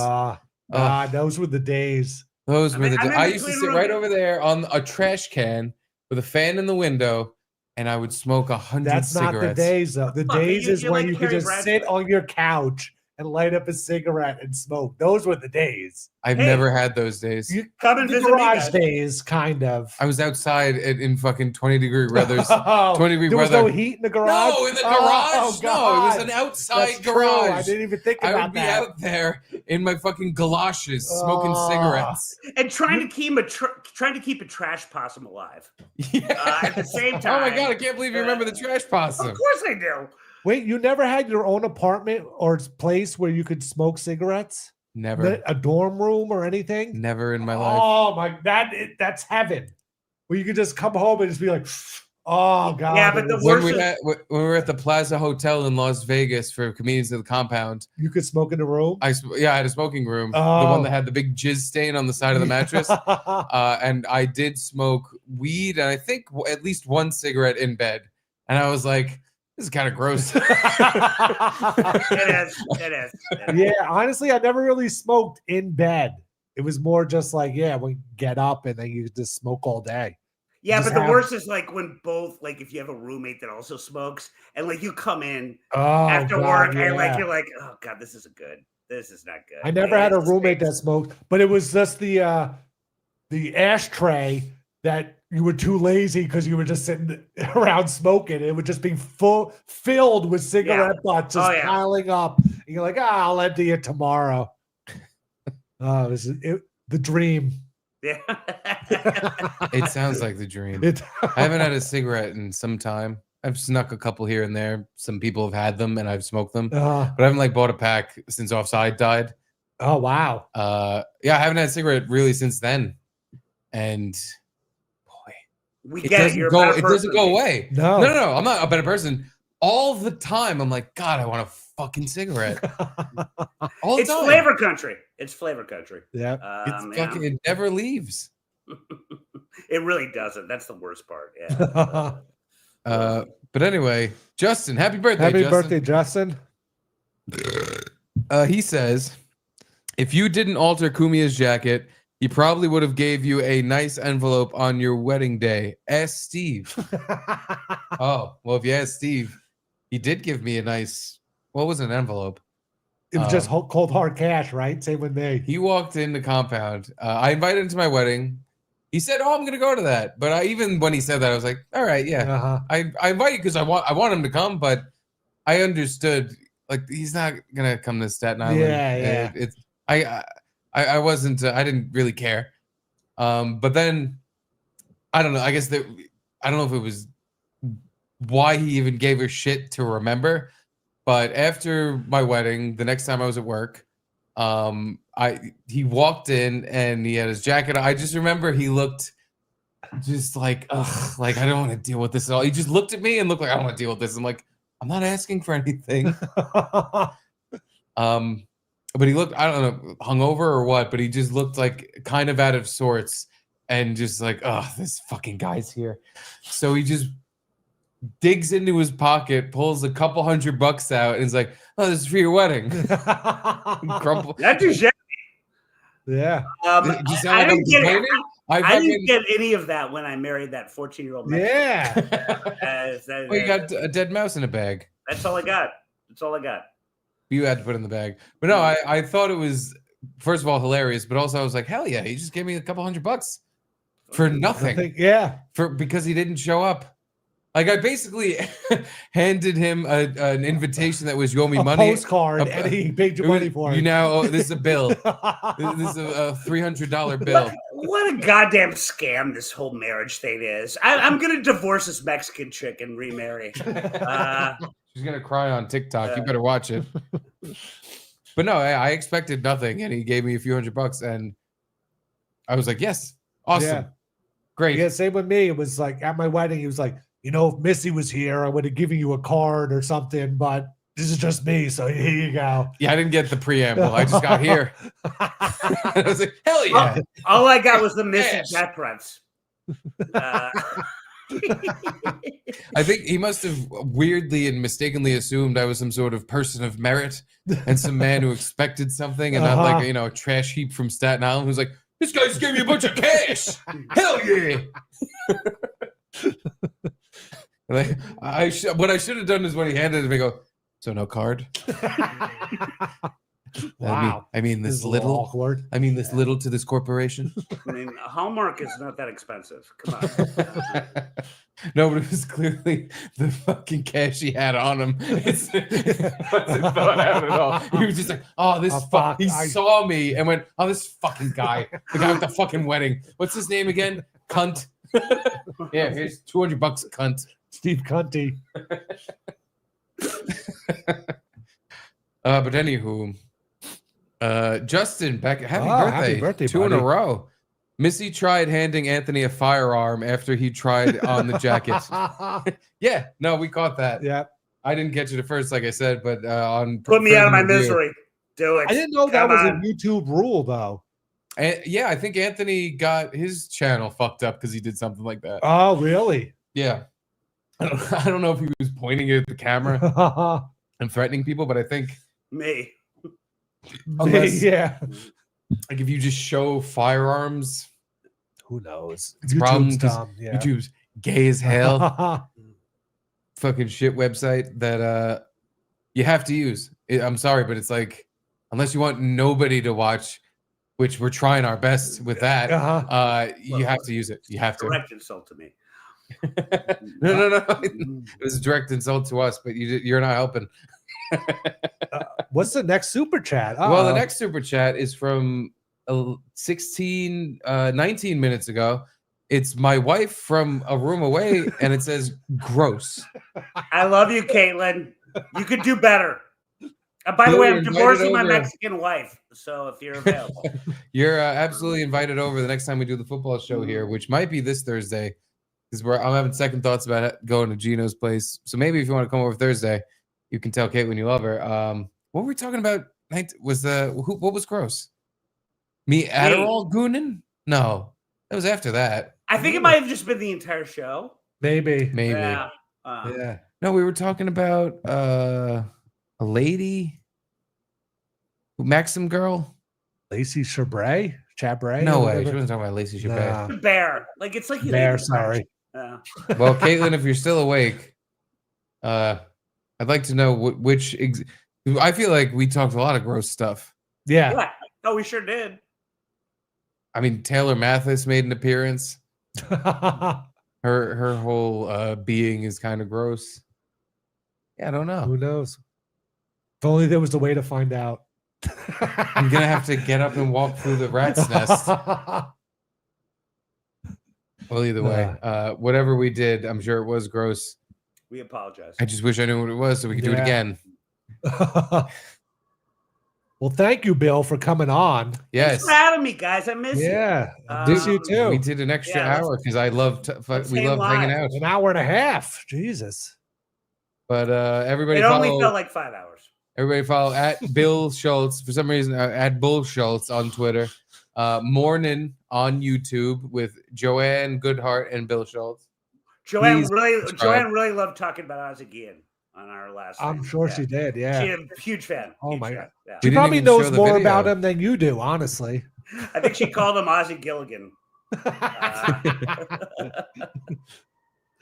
Which I'd be remiss if I didn't at least show the video quickly. Oh yeah, fuck! I thought we. Oh yeah, that's right. This is by the way, Ozzy Guillen cameo. Yeah. Hi, Bill. Hope you're doing well. Hey, we have to live the life. It's only one. Thank you to be a White Sox fan. Not because you hate Trump, nothing going to be good in the country. I don't understand most of I hate him. I don't blame you hate him. I don't mind you doing it. But everything going to be okay, buddy. Ozzy Guillen voted for Trump, by the way. Yeah. You can tell because he isn't immediately just going, fuck him, fuck him, fuck him. He's like, hey, if you don't like him, I get it. Yeah. Billy, all my best. Love you, buddy. Keep working. That's all you have to do. Don't worry about nobody else. Just work. As he's sitting on a beach. For Bill. Wow, what an asshole. Bill, you keep working. I'm going to work on my 10. I don't have to work anymore. You know, I was a all-star baseball player and a head coach. Oh, look at this. I'm Back sure when you he had remember some me fucking from this. more meat on his bones. Wow. So I did my first pitch. Nice. You can tell Guaranteed Rate was sold out. Oh, definitely. Yeah, that was just you just got there early for warm-up. Who were they playing that day? No, that was the 5th inning. Do you remember who they played? Yeah, I think it was the Royals, and it was Oh, even. God. Oh my God! It was What a barn burner of a God. fucking game. Even Not when only both that- those teams are good, that game doesn't matter. It was. It What was a pile of shit. It was right before the Bears home opener when they were playing the then defending Super Bowl champion Steelers. So as you can imagine, Chicago was all about a bottom shelf White Sox team and seeing that game and me pitching. Yeah. Especially it was the end of the season where they were already eliminated or Yes, whatever. sir. Yes, sir. Yeah. And now throwing out the first pitch, Bull Schultz. Bull, Beer. Guy. Oh, thank you for reminding me. Yeah. Well, we please thank you, Bill, again. For Thank hanging you out guys. What a with the blast. boys. 比尔是科学家。比尔是科学家。比尔是科学家。科学定律，运行定律。比尔是科学家。惯性是物质的性质之一。比尔是科学家。倒数7秒，计时开始。比尔是科学家。 Nice. I hope Ozzy's watching this so he knows that I'm working. Yeah, Ozzy's still at the beach in the middle of the night and watching us. But yes, thank you, Bill, for hanging out with the boys. Thanks, guys. This was a blast. Yeah. I love you. Love you too. You rats. You narcs. Proud of it. Nagel Hotline. Well, they're telling us you have to go. Thank you, E-Rock. Thanks, E-Rock. I say play the board video because everybody loves the song so much. Sure. And then we're shutting this off. That's it. This was We're out of an here. hour and a half over. Yeah. It's because we had a bunch of whiskey and we're hanging out with Bill. Kind of impossible not to. I feel like I didn't see him drinking that much. He was having high noons. He was doing it. He was right at the doing end. I saw him take a few sips. our Monday routine. Oh, okay. Of just taking it easy. Yeah. He's got a big interview tomorrow. Yeah. Bigly. No, he does. I'm rooting for him with that stuff because that's what he's made for.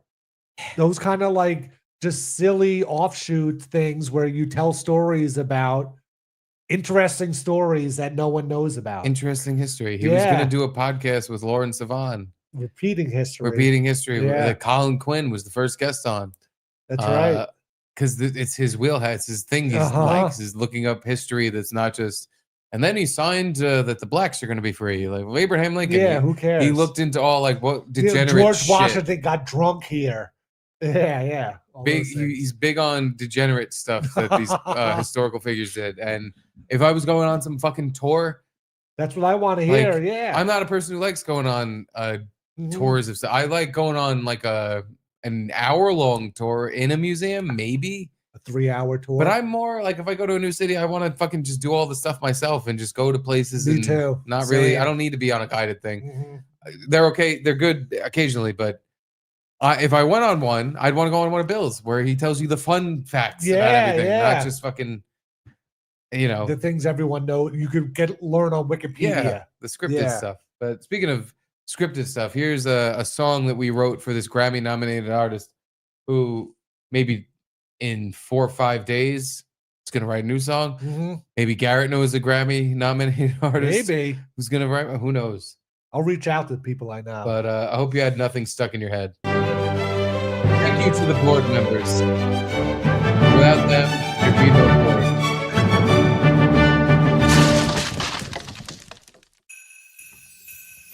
Board, board, board by board.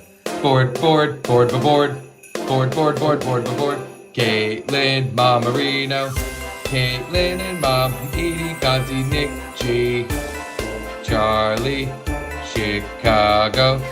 Deadpool, Jeremy M. Stock. Marshall Beaupre, Moose, Pete, Fitzy.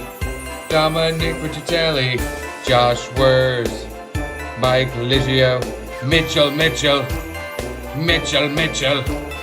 Chris Berg, Jimmy Z, Garnock, Gekau Dundee, Daniel Mondi, Gabe Bitches, Connor,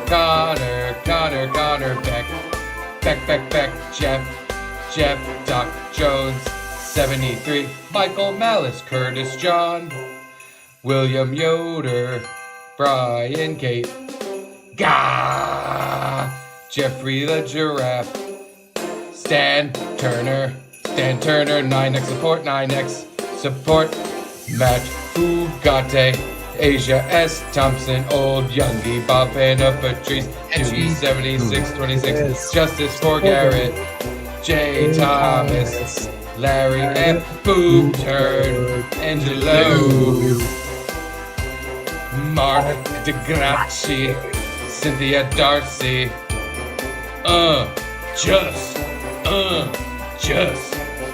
Eric Whitaker, Rocky Pintosi, Jose Delgado, J, Stu's Cluster, Benjamin, J, Nate, Gina Marie, Beverly, Jaquan G, Johnny, Heather, the hooker, Heather, Jonathan, Mardukas, A.J. R. Michael J. Gold Members Club, Gold Members, Vinny Cash, Vinny Cash, Gold Members, that's the plaque, thank you. We love you. Wow. What a love story. I had just to wrap up the board. I've been getting the names together and getting it ready because I have to start the engravement process. There's someone, and I can't figure out exactly how it works because Patreon doesn't explain anything to me. They're in a different section than the normal board members, and there's like a little gift symbol next to their name. So I didn't know if this person was buying it for himself as a gift or if he was gifting it to someone. So I just messaged them on Patreon and thanked him for joining the board. But Pooh's Channel 666, I want to know, so do you want me to put Pooh's Channel 666 on the engraving? Hopefully. I want to do that. Or is like this for someone else? Like, yeah. No answer, but I only asked yesterday. So reach out. So yeah, if anyone knows Pooh's Channel 666, just let them know. If they don't answer by the time I'm going to Crown Trophy, that's what's getting engraved. Also, it'll be directly either over or under Steve's ass. Oh, he's on the board. Steve's ass will be on the board. Awesome. Yeah. Can't wait for my Grammy-winning artist to sing that name. Steve's ass. Steve's ass. Well, I hope you enjoyed your time on the tracks. Because you just got railroaded. I didn't want to ask Bill about that because I don't want to keep bringing up Drew if he doesn't want to be brought up. But I would genuinely want to know, like, from Bill, like, so do you think... Do you think we railroaded him? Did we railroad? Yeah. Were we railroad spiking? I'm sure he hasn't even followed that whole situation. I mean, maybe a little bit, but I bet Hopefully you. it's just over. I bet you somewhere in Queens, there's a man named Drew that just went, finally. Been waiting all night for these assholes to finally bring me. I knew they were gonna. I knew they were gonna talk about me. I knew they were gonna talk about me. I knew it. As he's plotting some revenge against us somehow. No, he's plotting his next. You know, you guys could have been nicer. His passive aggressive revenge. Love you, buddy. Love you guys. See And ya. I love you. Thank you for watching the Garrett and Steve program Back tomorrow. in high quality HT.